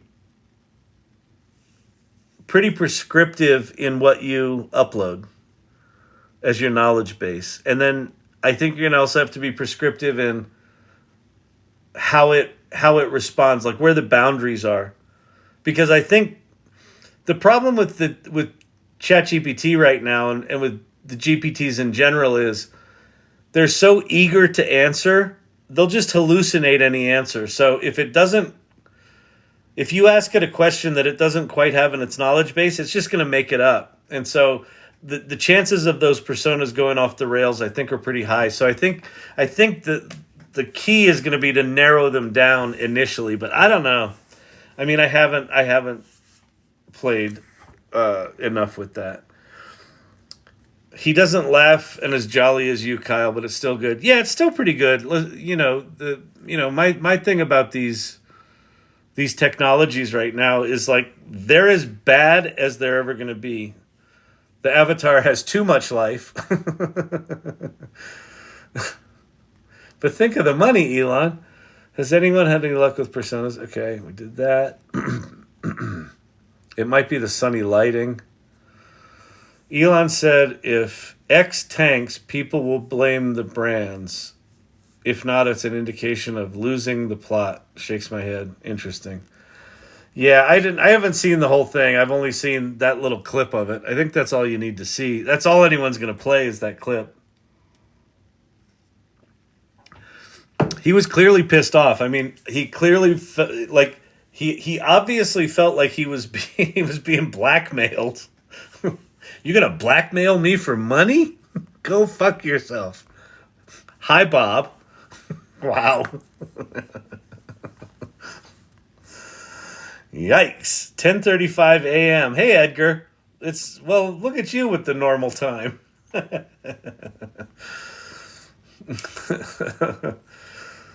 I'm on the East Coast normally, but currently watching from the Philippines. Wow, 360. Welcome. Welcome, welcome, welcome. Will you play that Elon clip? We just did that. EU guys are kyling with you. Hey, EU guys. What's happening? What's happening? Has anyone had any luck? Kyle shared chat at my dad's Alzheimer's group today. They created art on my phone. They loved it. That's fucking amazing. I lost my dad to that fucking disease. That disease is a bitch. One of the things I'm deeply inspired by with ChatGPT is this idea of accessibility and the idea that people with brain injuries or TBIs or neurological disorders or other kinds of disabilities are going to be augmented by these tools. And so the other thing about Alzheimer's that I think could be really remarkable. I mean, we just looked at the that crazy avatar of me. If you attach that to a conversational thing like Pi, right, where you've got the talking interface. So you have a talking interface. You could have a video of the kids of someone with Alzheimer, and they can just talk with them all day. And they've got an avatar that's infinitely patient, has all the history, all the knowledge. The director wants to set up a meeting with me to help the org. There you go. Source Camp. That's so inspiring. Like, that's so fucking amazing, right? Because what you can do just today with ChatGPT-4, you could either make them as GPTs, but you could start playing with Pi. And then over the next year, all of these things are going to integrate, right? So we're going to have real-time avatars. I mean, Apple's doing this. Apple demoed this in their Vision Pro goggles.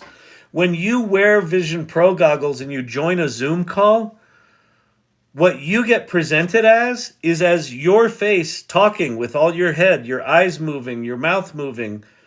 It reconstructs your head because you're wearing goggles. So they can't see you with a camera. So it's got cameras on your eyes. It's done a synthesized scan of your face. And it's dynamically doing that. So we are within spitting distance of being able to have conversations with people that are not there, that sound like them, that have their history, that have their knowledge. So yeah, I would start just building shit for them. Just build. And just experiment.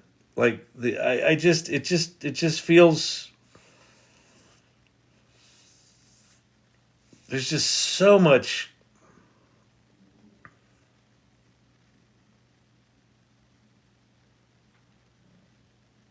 that fucking disease is just such a lonely fucking, it just got to be horrible.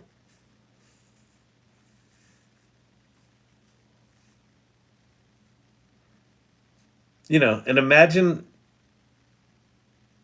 having this infinitely patient, 24/7 available, familiar face. DFW Airport is working with the org to assist in traveling silent sufferers. Yeah. Yeah, exactly. Fucking amazing. Kudos. Please, so Source Cam, I know you will. I mean, you'll make videos about it, I'm sure, but keep me posted and come back here and tell us about it. That's so cool. It's really inspiring.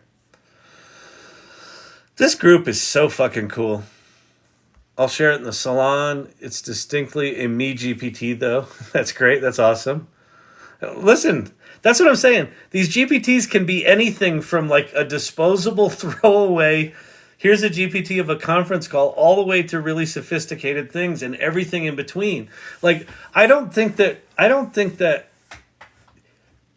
we've never been in a situation where if you want an app that does something kind of obscure and like for an audience of 5, it's never made sense to actually make that software. And now it's going to be trivial. Well, I want a game that it's like Angry Birds, but it just uses our logo. Okay. Here. Upload your logo here. Tell it to make a game. Now you've got it. Let people play that at the conference. Okay. Done. Here you go.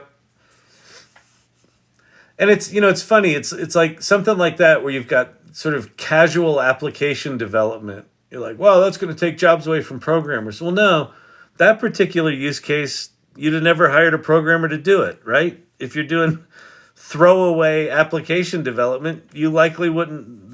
That would be a net new application, right? It never would have been funded in any way, ever. I have a few things I'm using, like voice, thought processing, values, character. Yeah, I mean that could work. That can work. I think examples of your writing could work. This is 0707. Yeah, you got to get some version of your persona in there. But I think the trick is like Bradley Perkins, who's one of the salon organizers. He did one of himself where he put up enough information about himself to basically be a brainstorming partner with himself. So like he did brainstorming, but he had enough of himself in there that it kind of responded as if he was brainstorming with himself, which I think is kind of fascinating. But that's it's like a really narrow kind of definition. It's not all of who he is. It's like the brainstormy part of who he is, which I thought that was kind of interesting. He's not a leader. Who, Elon? He's definitely a leader. He might not be a good one. He's definitely a leader. He's absolutely a leader. He's a force of nature. He just doesn't happen to give a fuck what other people think. And like, if he thinks it has to be done this way, it'll be done that way.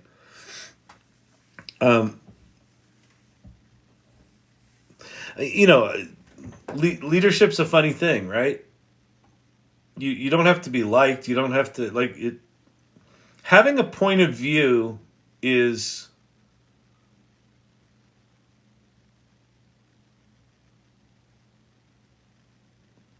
a lot of people don't have points of view, or they might have points of view, but they don't have deep convictions with them.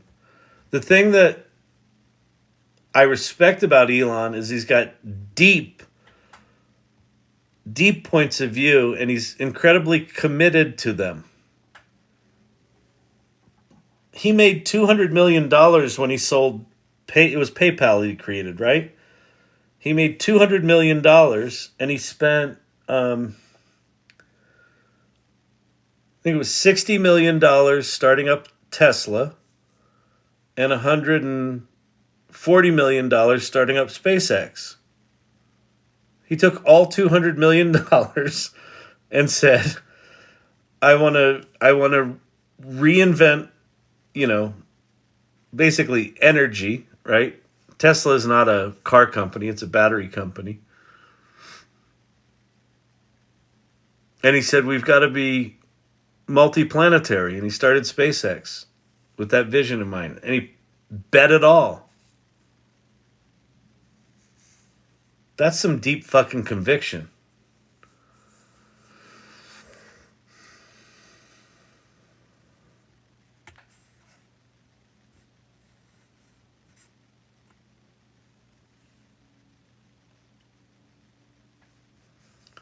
You'll want to watch the end of the clip. He says X will close. Oh, that's interesting. Do you think AI will kill capitalism since a lot of jobs are destroyed? No.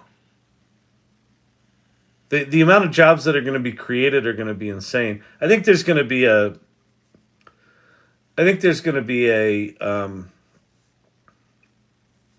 weird gap, probably a 3 to 5 year gap where a bunch of jobs are eliminated, but new jobs are going to be invented. There's going to be whole new industries created.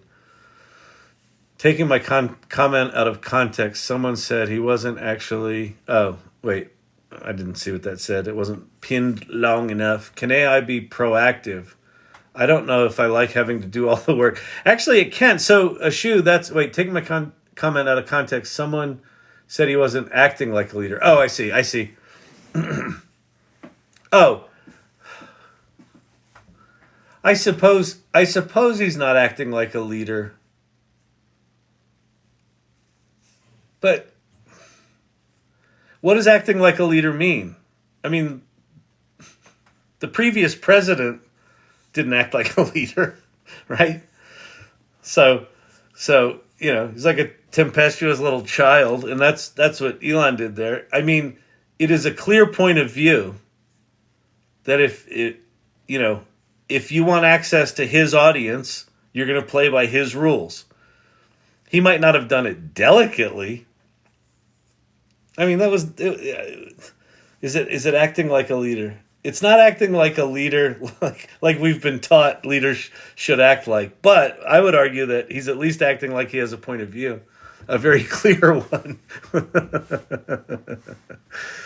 Oh, man. Ashu. So, yes. So AI is going to be proactive. So you see hints of it in here. Let me show you something.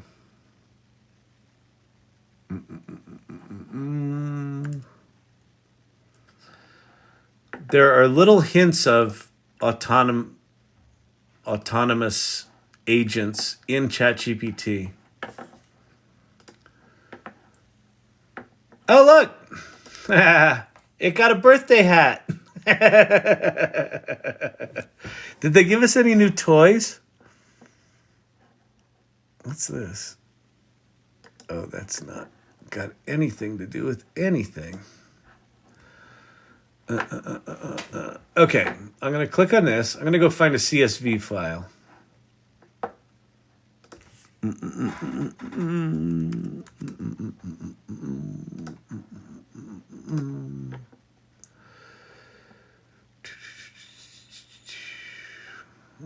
Maybe I'm not. Hang on. CSV. Comma, separated values. What do we got?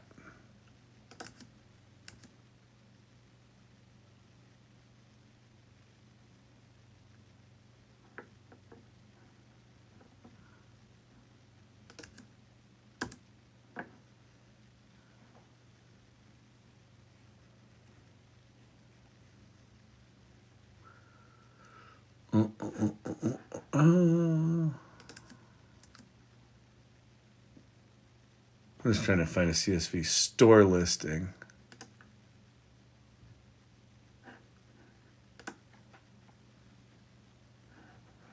Okay, so I just uploaded a CSV. It says store listing. I think this was like, I don't know, some retail chain or something like that. I can just type in here, what is this?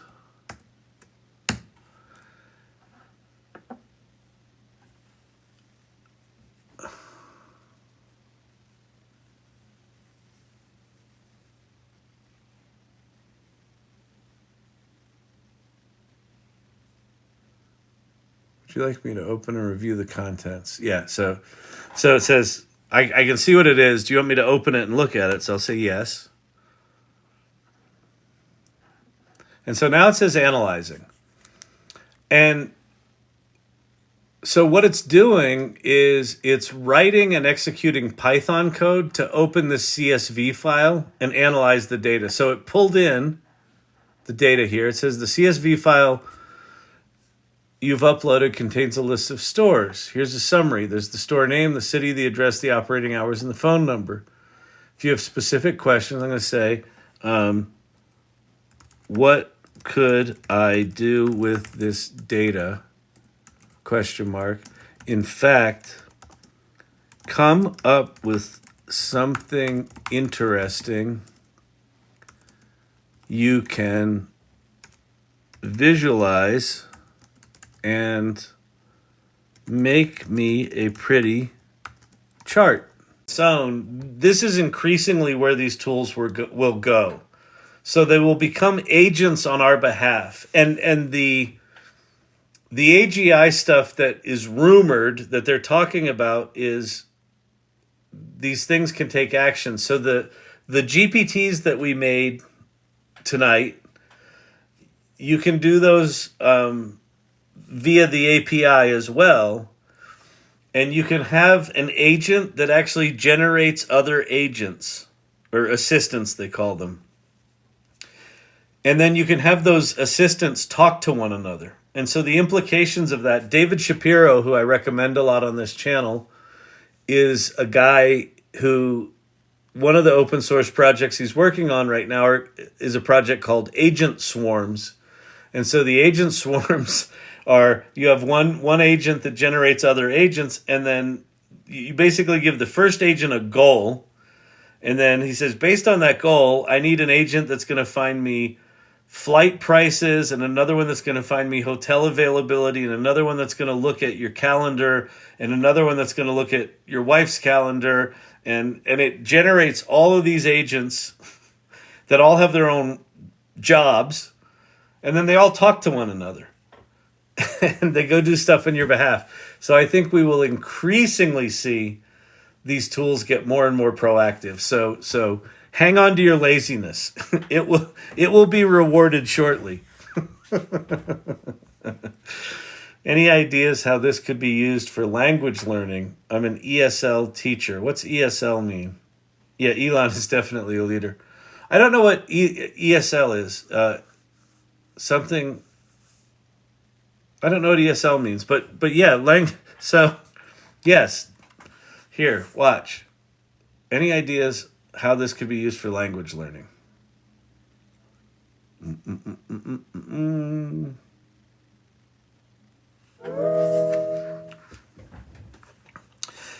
I'd like to play a game. I want you to invent the game for me where you teach me Italian.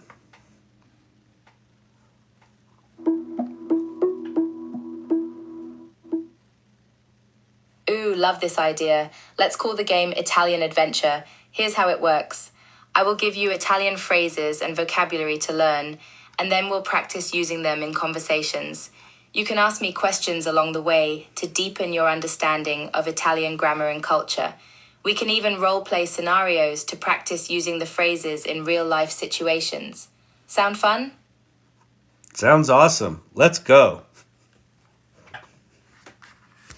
This is Pi, by the way. Perfecto. We'll start with some basic greetings. Here are a few phrases you might use when meeting someone for the first time. Ciao, hello. Buongiorno, good morning.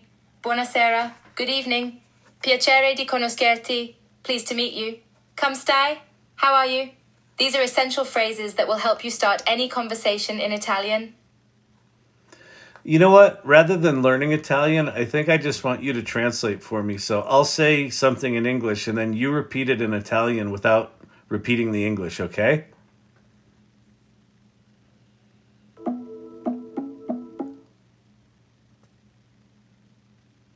Capito. Translation only. No Italian lessons. Let's do this. Shoot me a sentence in English and I'll translate it into Italian pronto. I juggled the balls on the piazza, but then I dropped one and it went in the water.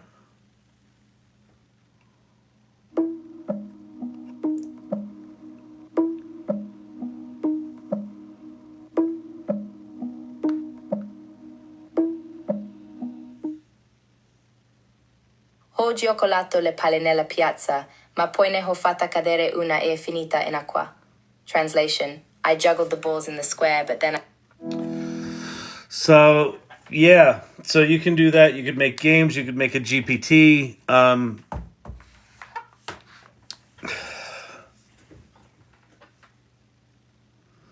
I mean, the requirement to learn language just shifted. I've got my boys are going to Japan next summer. And they will be able to communicate without having to learn Japanese in any situation. With just this technology, like just ChatGPT. Put it into conversation mode, have it translate into Japanese. So I don't know what the implications of that are. Here, let me show you another thing. This is wild. So here's the Italian. So this is Hey Gen. Hey Gen is the technology here. Where's my mouse? Where is my mouse? Hello. So we've heard from a number of clients that modular content is important to them, getting more efficient with how we create content and how we leverage content. Clienti dicono che il contenuto modulare è importante, rendendo più efficiente la creazione dei contenuti. Behind me, you see these little green boxes. That's how we think about stories at Storyvine. We break stories down into little atoms, right? Little modules. Dietro di me vedi queste piccole scatole verdi? Così pensiamo alle storie. A Storyvine scomponiamo le storie in atomi. Moduli piccoli. So that's good. So that's impressive. But then here's me speaking Mandarin Chinese. Although, where is my mouse? There it is.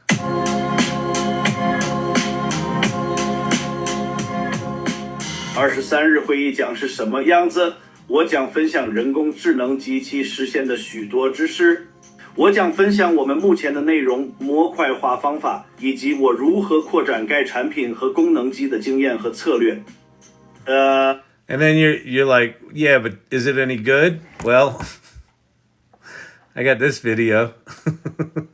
Here's Kyle talking Mandarin using AI, and what he wanted to know is, what does a native speaker think? Let's find out. 我还要谈谈已经整合到 Storyvine 中的 AI 工具。 That was Kyle. Yeah, Do you want to Kyle's think of it Chinese? Mandarin is really good. It's talking about the AI, some story, something. Yeah. Yeah. Okay, well, it was AI. Yeah, it was AI. It was AI. It was AI. Yeah, it wasn't him. Oh, it's AI. Yeah, interesting, isn't it? Yeah. See, Kyle, he didn't even... I mean, crazy. Jamal Emer, you are the most valuable TikToker I have ever seen. Wow. Well, thank you. I appreciate that. I hope to be at a minimum entertaining and hopefully a little bit valuable. It's funny. I get the occasional, what are your qualifications, sir? And my qualifications are, I'm curious as fuck, and I want other people to be that way as well. And I think that's all we need right now. Curiosity is all we need. Playing on the attention is all you need paper. Amazing how it interacts with you so fast. Sometimes I bite my laptop too. How do you prepare from now to be ready for the new AI jobs market? Seriously, no, not joking this time. Here's all we all have to do in the next 18 months is be, that's a good one. I think Ted made me this one.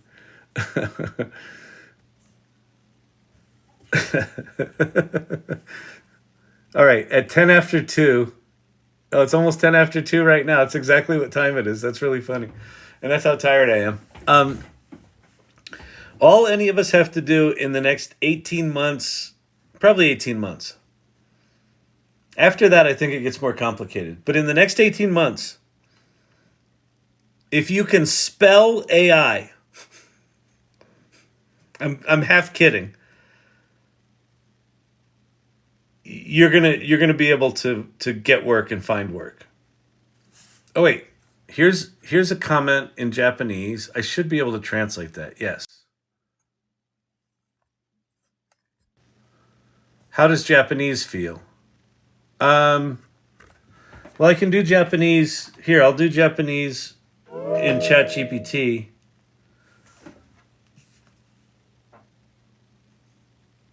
I'll come back to the work. Oh wait, I was in the right place.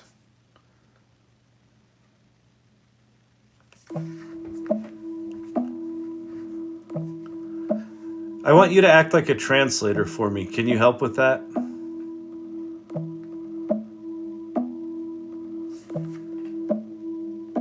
Oh wait, something's weird. Hang on.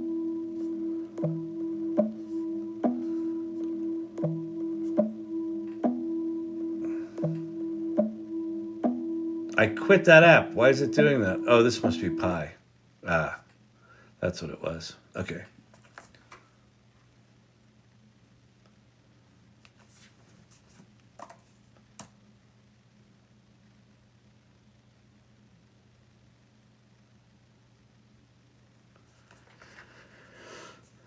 I want you to act like a translator. Can you help?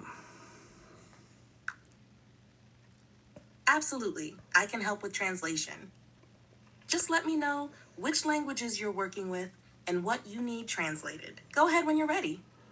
Great. I want you to translate from English to Japanese without repeating the English. I'll say the English, and then I want you to immediately translate it into Japanese and nothing else. Understood. I'll translate your English sentences directly into Japanese. Go ahead with your first sentence.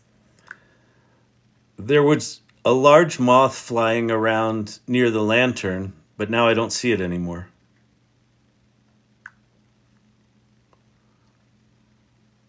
ランタンの近くで大きな蛾が飛んでいましたが、もう見えません。I'm hoping that what you're saying is true and real and not making me look like a fool.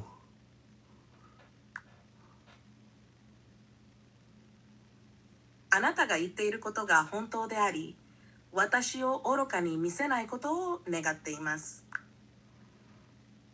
Sometimes I feel like a dum-dum and an ugly American.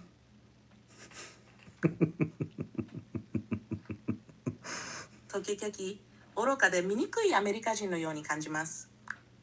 So there you go, Haru. I don't know if that was any good, but there it is also. So not only does it speak it, but it writes that whole transcript out, with the English and the Japanese translation. So that's the ChatGPT app where you put it into conversation mode with that little icon on the bottom right there. Hello, please, can I get a robot that scans the Forex market for a profitable trade? Well, you can certainly, if you can pull real-time data from an API, so you can do application hooks in a GPT, so you could pull Forex data, and then if you basically told it the kind of analysis you wanted it to do, or if you had it recommend analysis, it would figure out what the triggers are, and yeah, you could probably make that in an hour. That's the thing about these GPTs is if you know your data source and you can get that hooked up, because it's got code interpreter in it, it can do actual math and analysis and things like that. So yeah, you can do that. What was I talking about before? I was talking about, work. The thing we need to do. So I think that in the next 18 months to 2 years, if you are AI literate, you're going to be in good shape. And now what does AI literate mean? It's, I don't know. Well, that's stupid, Kyle. You should know. I know. I should. Just get curious and start playing. Play. Lateral play. Like if you're really good at this thing, figure out all the other shit that you can do with AI that you can up your game with. Because what these tools are doing is they're taking people that are not good at a lot of things and making them much better at those things. Like I'm not a good artist, And now I am, right? I'm a good photographer, got a good eye, but I can't do this. Now I can. Well, you're not actually doing that. It doesn't matter. Like, I can output images at a quality that I could not before. I created a storyboard for the movie I wrote 30 years ago at a level that I could have only dreamed of. And I did it like that. So, anyone in the next 18 months that has any ability to do this stuff, and in particular, people that talk about it. Hey, I was messing around in ChatGPT and I stumbled upon this new way to do something. And you talk about that on LinkedIn. At some point, someone's going to go, oh, they're an expert. Haru, wow, I am a Japanese and living in Tokyo. That translation is perfect. What the hell? Awesome. I mean, this is the world we're in now. This is not the future is coming. The future is here. It's just that not a lot of people know it yet. That's why this channel exists. That's why I'm here. Because I think that because these tools aren't perfect, it's very easy to dismiss them. And because Hollywood movies have told us that the robots are going to kill us, it's easy to be afraid of them. And because we're human beings and we don't like change and we don't want to look stupid, we're afraid. And you don't need to be an engineer. You don't need to be a mathematician. You don't need to study Japanese for 4 years before you can speak it. Everything's changed. Just very few people know it. This is so in the video collection, the series called Underhyped in the lower left-hand corner here. The first 2 videos in that series are me comparing the early days of the World Wide Web to the early days of ChatGPT. They're very, very parallel. And in 1994, when I stumbled upon this thing called the World Wide Web and I published an online magazine, and 3 weeks after I uploaded some files to a computer in California from my apartment in Brooklyn, there was a full-page article written about my magazine in Paris 3 weeks later. And when I held that newspaper, I was in the middle of Times Square, and I bought this French newspaper, and there's this full-page article of the magazine that I had put in HTML and stuck on a computer in California, and it was written about in Paris. And in that moment, I knew that the world had changed, but no one knew it. I mean, very few knew it. And the same thing is happening right now. Change is good. I am now a better researcher. Yeah, of course. Yeah, exactly. Yeah, these tools are like humanity amplifiers. Like whatever you want to be good at, you're now good at. So all you have to do is pick shit to be good at and then put a little bit of intention behind it. And boom, you're good at it. At some level. Like you might be 80% as good. But that's what's happening right now, is that this technology has already changed the world. But nobody knows it yet. It's not coming. It's here. It's not going away. ChatGPT, a year ago today, why I'm doing this 24-hour nightmare, ChatGPT, through word of mouth only, hitting an adoption of 100 million users in 6 weeks. So when ChatGPT launched, 5 days later, they had hit 1 million users. 6 weeks after its launch, it hit 100 million users. Fastest adoption of technology in history. Why? Because the people that experienced it had what I call their Kevin McAllister moment. They did no advertising. They announced this once. They said, hey, we're OpenAI. Microsoft's investing $1 billion in us. Here's this thing we made called ChatGPT. Have fun. 6 weeks later, 100 million people used it.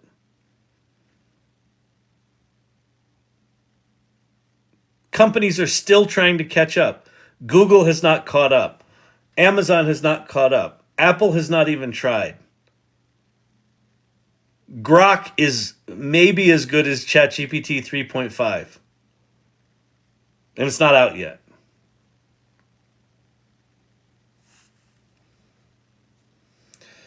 Can AI help in the consultation of where to invest much in real estate? Anywhere where you've got analytical work to do, so what you can use ChatGPT to do is you can say, help me come up with a model for how to identify good deals in real estate, and it will come up with that for you, and then you feed it data. So long as you've got the data sources, then you can feed it. But if AI cannot perform real-life experiments, how can it ever advance? I don't know what you mean. If it cannot perform real-life experiments. Oh, do you mean like non-computer based? You mean like humanoid robots that Elon Musk is building and 5 or 6 other companies are building right now? Boston Dynamics. There's like 5 or 6 of them right now. And they're all on the verge of having these things launchable. And ChatGPT, one of the advancements in ChatGPT 4.5, the new ChatGPT, is it can consistently output JSON right now. So it can output structured data. I'm using it right now for a project I'm doing for a big pharma company. It can consistently output structured data. So what that means is you could take that conversational model that I just spoke Japanese in and put it in the robot and have it, and you could talk to the robot, and then it would understand what you said, and then it would respond, and using JSON, it would talk to the robot hardware and say, hey, what's your battery status? Where are you headed right now? I'm headed to the grocery store. And then it would take that data and say it back to you. I'm headed to the grocery store. Great. Can you pick me up some turnips? You know how I like them. Like 3 years maybe? Maybe 5? But I'm guessing more like 3. I mean, I think we'll see experiments probably in 2024 where humanoid robots connected to a ChatGPT-like interface are going to do shit for someone. It's just like having our own C3PO. Yeah, exactly, Clint. And that's, if you listen, there's an Elon Musk interview where he talks about this. He says he thinks the total addressable market for his humanoid robots is 1 or 2 robots for every person on Earth. You can't fault the guy for not being ambitious. I have a total addressable market of 2x the human population. It's not bad. It's not bad business model if you can get it. You just sparked some love for ChatGPT. Oh, good. That's awesome. Thank you.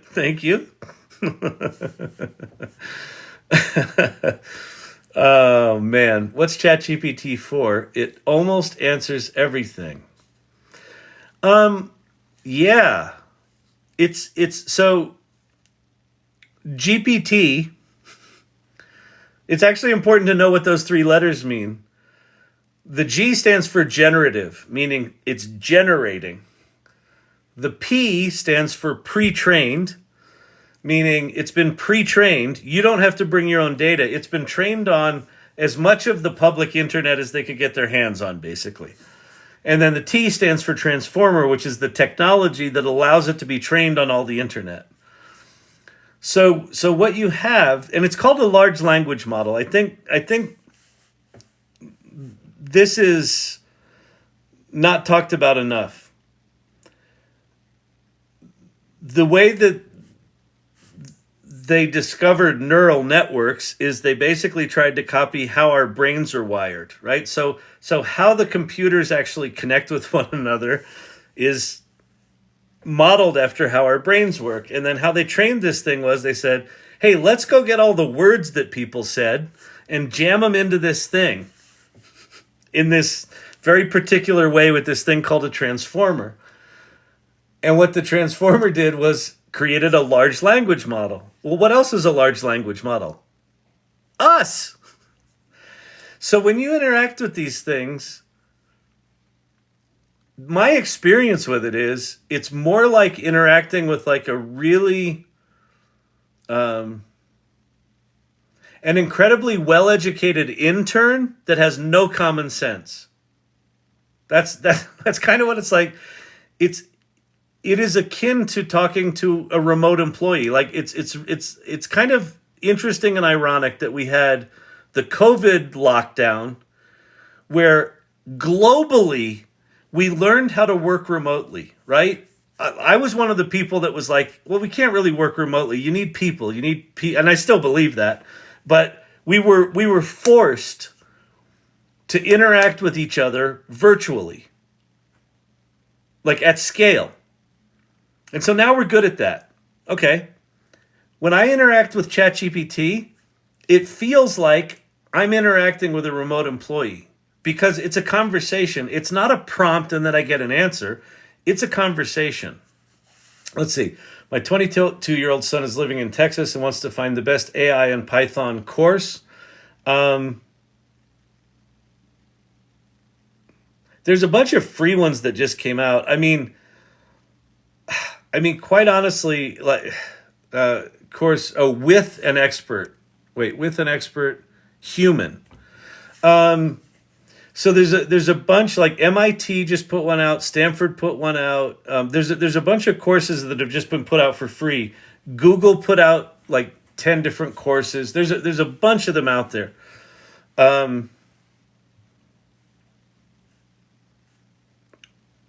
Like with a human, I don't know. I mean honestly, like I don't know. I would drive I would drive your son to, I would say, sit down with ChatGPT-4 and start teaching yourself and have it teach.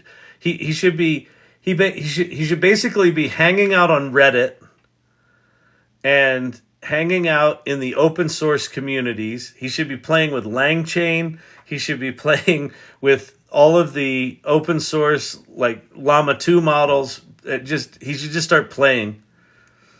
I don't know.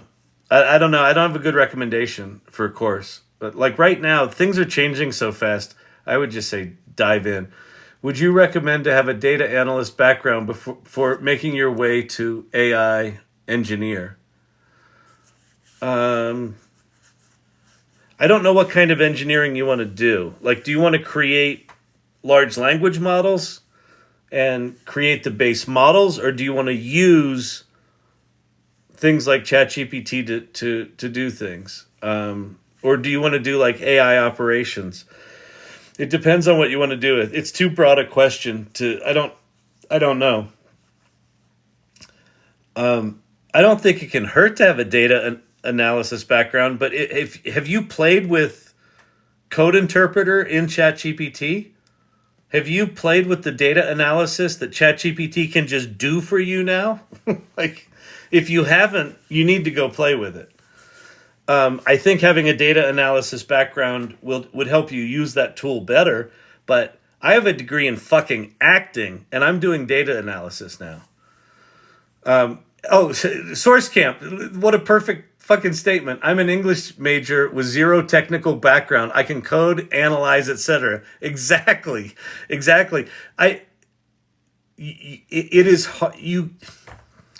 It's impossible to describe what ChatGPT is without you using it. Like, just go play with it. Go watch what it does.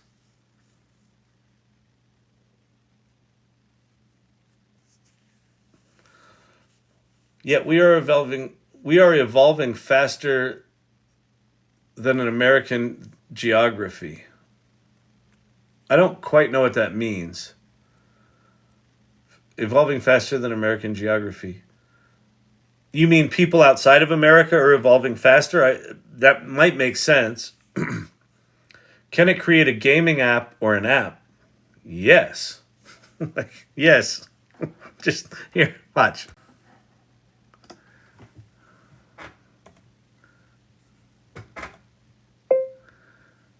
Please create a game in C# designed to be run in Unity that is a clone of the classic Breakout game combined with Space Invaders.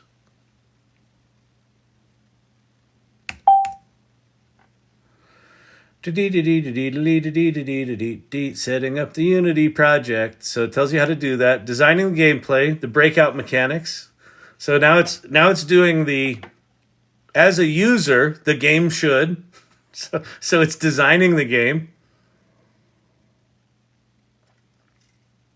So it understood what Breakout was. It understands what Space Invaders is. So it's now describing Space Invaders.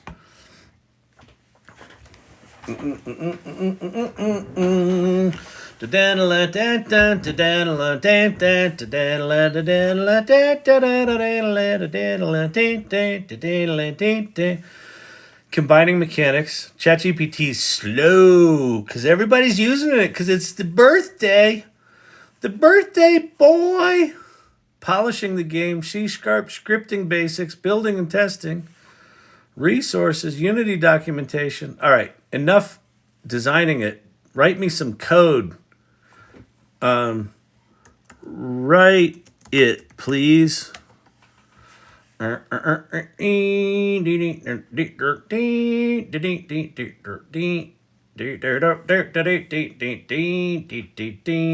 the paddle, creating the ball.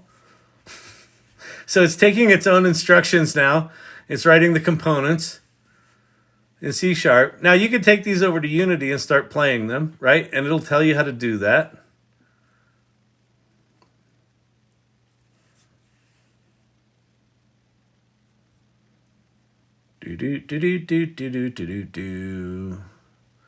The above is simplified overview, so you could break it down and have it do it. Now we could also say, great. I'd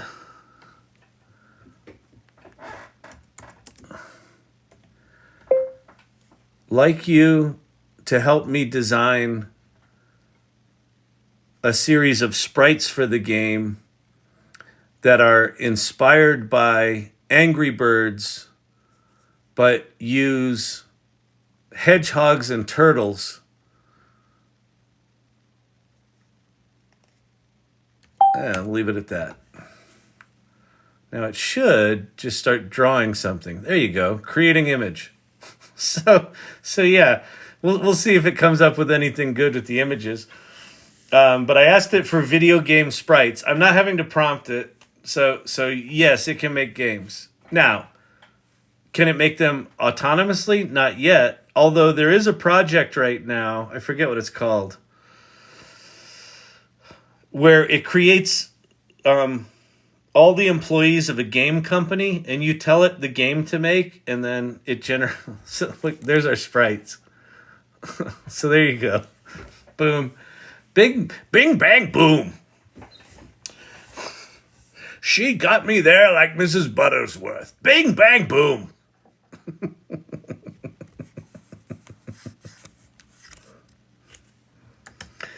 We're in a different world. We're in a different world. We're in a different world, but no one knows it yet. Yeah. I need to shave. Look, I'm watching my beard grow in real time as we're doing this.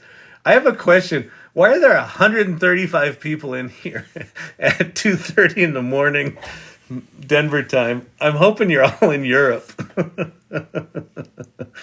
Atomic Space Bunny. How am I going to do this pitch tomorrow? That's going to be a special thing. I can build a machine learning language and boson quantum computer that can do anything. Nice. Go build it. I love that. That's why we had lockdown, to install the new global quantum tech, I bet. Mystic Meg, that tells me my wife's family has more children. So ChatGPT, then get it. I don't know. Y'all are having fantastic conversations with each other, which is cool. That's one of the things I love about this channel.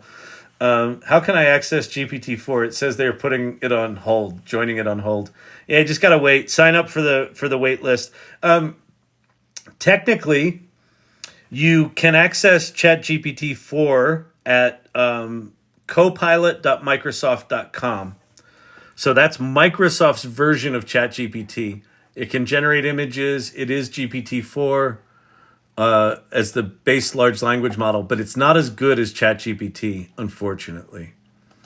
But go to copilot.microsoft.com.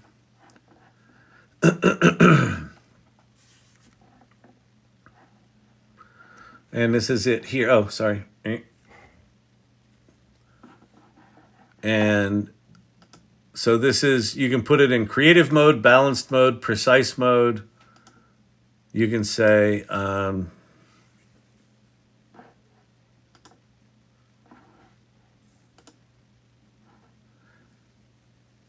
make me an image of a 1969 GTO judge on a beach at sunset in a cut paper style.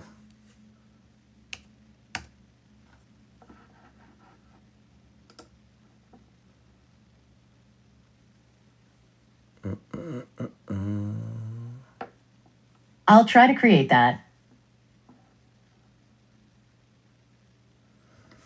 Do we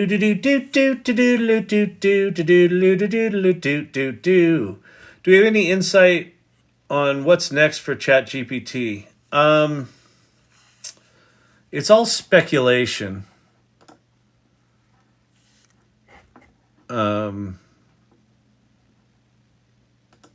Those are pretty slick. Hello. Va va voom.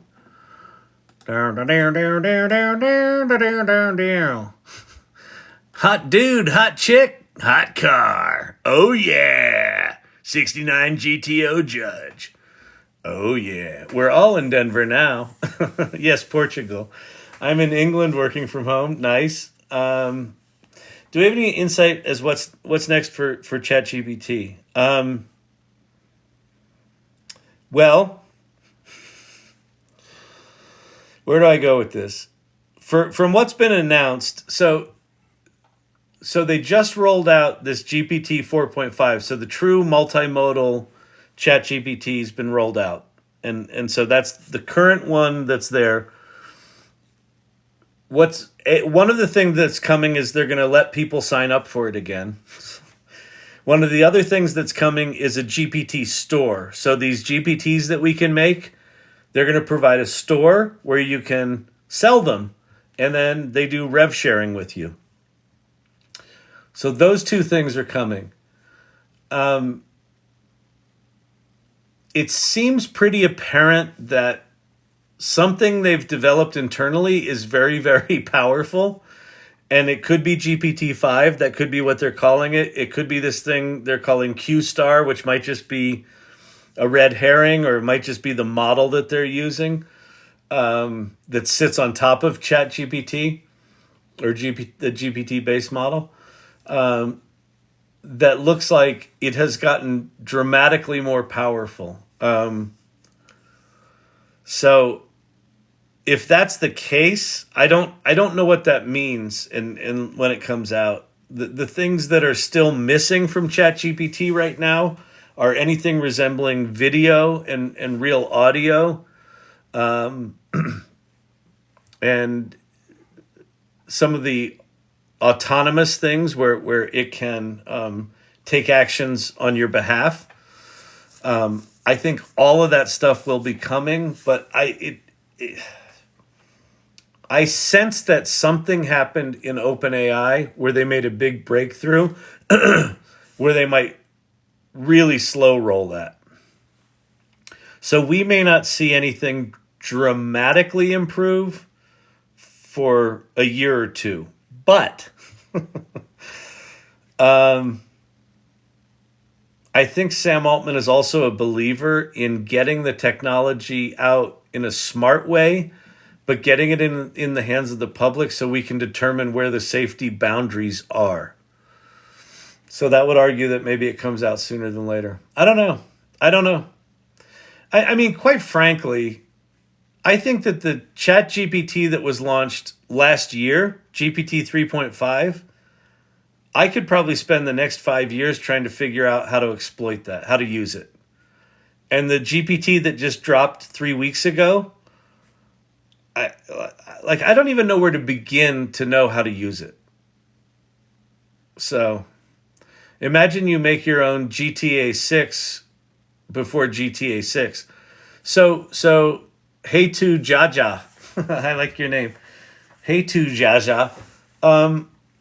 I think we're gonna be in a hyper personalized economy in relatively short order.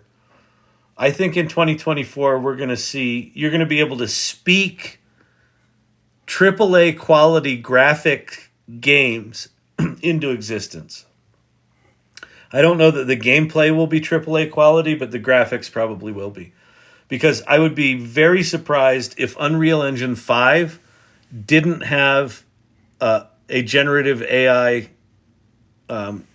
interface sitting on top of it, where you can literally just speak shit into existence.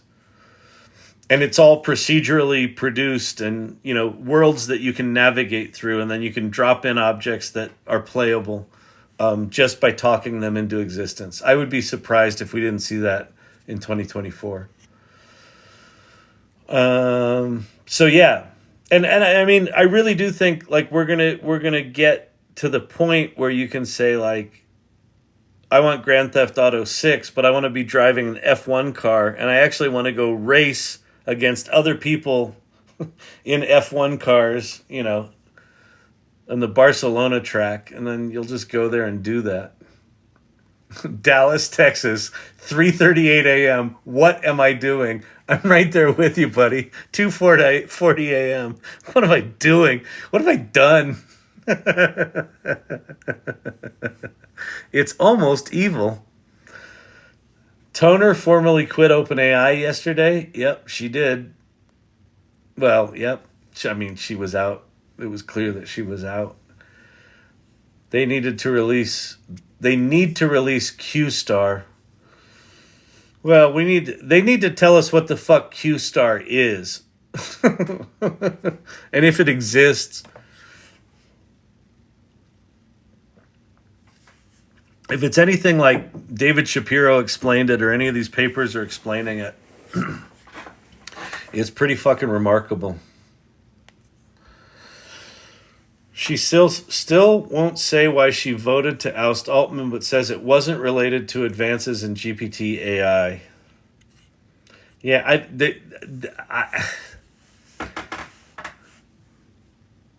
it doesn't make any sense. That I don't understand what was so urgent that they had to fire him with no explanation that quickly. Because what he was doing was raising money from Saudi Arabia to build his own chip, so they don't have to be reliant on NVIDIA. That doesn't seem... I don't know. That doesn't... It's just too much weirdness. Something happened that made this urgent. So I don't know if it wasn't advances in AI, and it was just petty infighting. I just don't buy that. I don't think they would flush the company down the toilet for petty infighting. It's just weird. What's your suggestion to me to get started learning? Biggest AI Karen of all time, Toner. I don't know her. I didn't really. She was not on my radar at all. I didn't know her at all. My suggestion for getting started learning AI is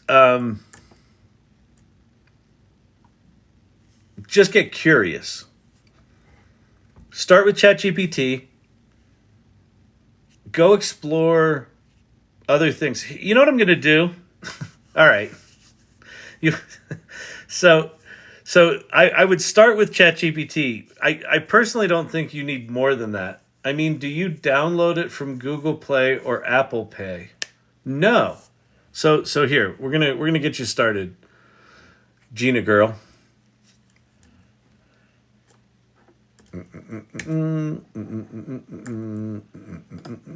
Okay. So first thing you're gonna do, ignore the shit on the right. That's for developers. This is the official ChatGPT website. Just go here. Just go there. Go there right now. You can ignore all the shit on the bottom. Just go there. Chat.openai.com. And just start asking it things.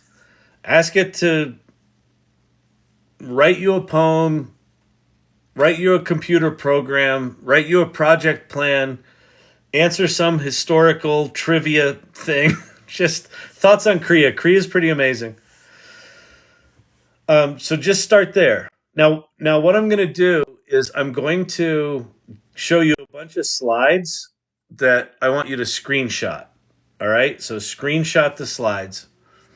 And these are all things that I think are worth you exploring. Now, when I say explore, I don't mean like you have to do work and you have to play, you have to learn how to do them. I mean like just go play on them. Just see what they do, okay? So when you get to chat.openai.com, make sure that you sign up for the wait list to get ChatGPT-4. In my opinion, the $20 for ChatGPT-4 is the best deal in software right now. I think it's, if you can afford it, I think it's irresponsible not to pay for ChatGPT-4. If you can't afford it, fuck it, don't do it. You can go play with Copilot from Microsoft, which is the free version of it. But I think it's the best deal in software right now. And I think understanding what this thing is and what it can do will do nothing but serve you. Okay, so here are some things to screenshot and here are some things to go play with. These are sort of the big four after ChatGPT. Claude, Grok. Grok is from Twitter. That's from X. That's not out yet. That's coming out this week, apparently. I suspect it might come out tomorrow, my time, because that's the 1 year anniversary of ChatGPT, and that's something Elon Musk would do. Then you got bard.google.com, and you got Copilot from Microsoft. So those are the big four. Just go play with them. Copilot is their version of GPT-4. Bard is connected to the internet. Grok is connected to Twitter. Claude has got a really big context window, so you can put really big prompts in it. So screenshot that. Screenshot this. This is the next four. Pi, Perplexity, and Poe. And then Llama 2 is the whole open source world. You can play with the Llama models at either Poe or at labs.perplexity. So screenshot that.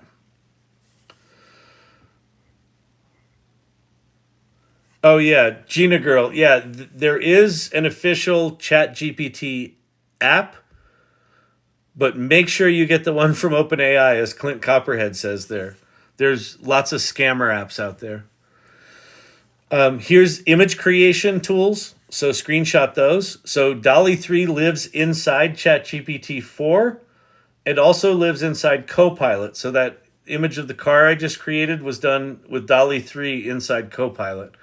Midjourney is high quality. Leonardo is on stable diffusion and decent quality. Firefly is lower quality, but it's commercially safe. Prompt book down below will teach you how to use those things. So screenshot that. Here's all your video tools. Pika Labs, they're about to come out with Pico 1.0, which looks fucking amazing. Amazing. And HeyGen, I showed some of that stuff before. Looks amazing. Here's music and audio. 11 Labs. You can synthesize your own voice. Refusion and Suno make songs that sing, like with words. And then SoundRaw will make you loop-based compositions. And then you got 3D Worlds and Objects, Blockade Labs, Luma, and Wonder Dynamics. So screenshot that. And then you got, here's people to follow: Ethan Mollick, David Shapiro, Paul Reitzer, and Rachel Woods. I think all of those are good to follow for different reasons, but screenshot that and go follow those people. If you want to support this channel, you can subscribe to it, or you can pick up, there's a series in the lower left-hand corner called Underhyped that will support this channel. And also just if you follow my channel, I'd appreciate it. That'd be great. And then we also have, I've got a YouTube channel where the recordings of these lives live at YouTube. And then the AI Salon I talked about before, but let me see. The AI Salon is at that address. aisalon.mn.co. So it's a Mighty Networks place, and it's got really cool people in it. And where is it? There it is. Like, here's a show and tell section. Let me reload. See what's going on in here. Cool things people have made. Very nice. 1 year anniversary. ChatGPT. Nice.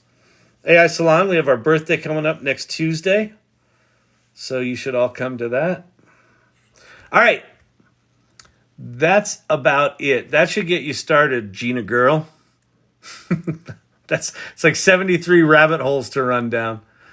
But seriously, the way you get educated is start playing, start making stuff, start having it generate stuff. Just start playing, and start hanging out with people that are doing it. Hang out in places like the AI Salon.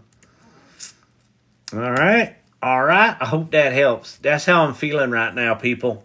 I'm feeling a little sleepy. All right, I am going to go take a nap.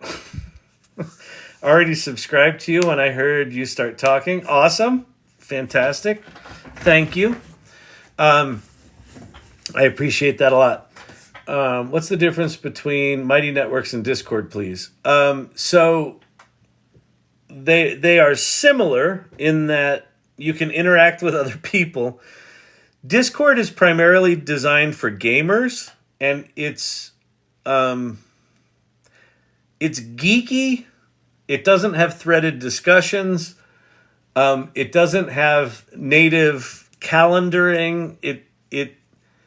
There's a culture of anonymity to it. So one of the things I wanted with the salon was like real people getting to know one another.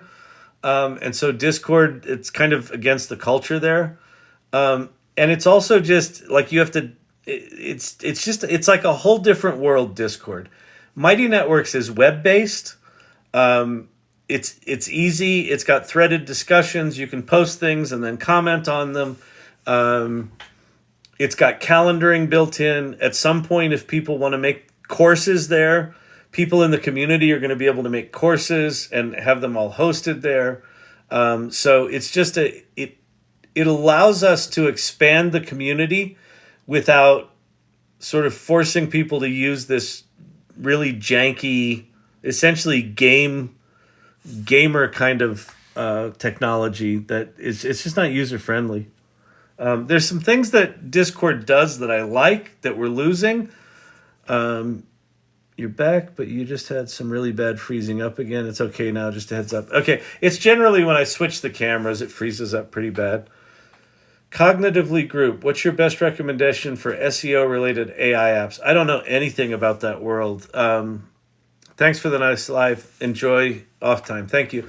I would say go to futurepedia.io cognitively group and just search for SEO things.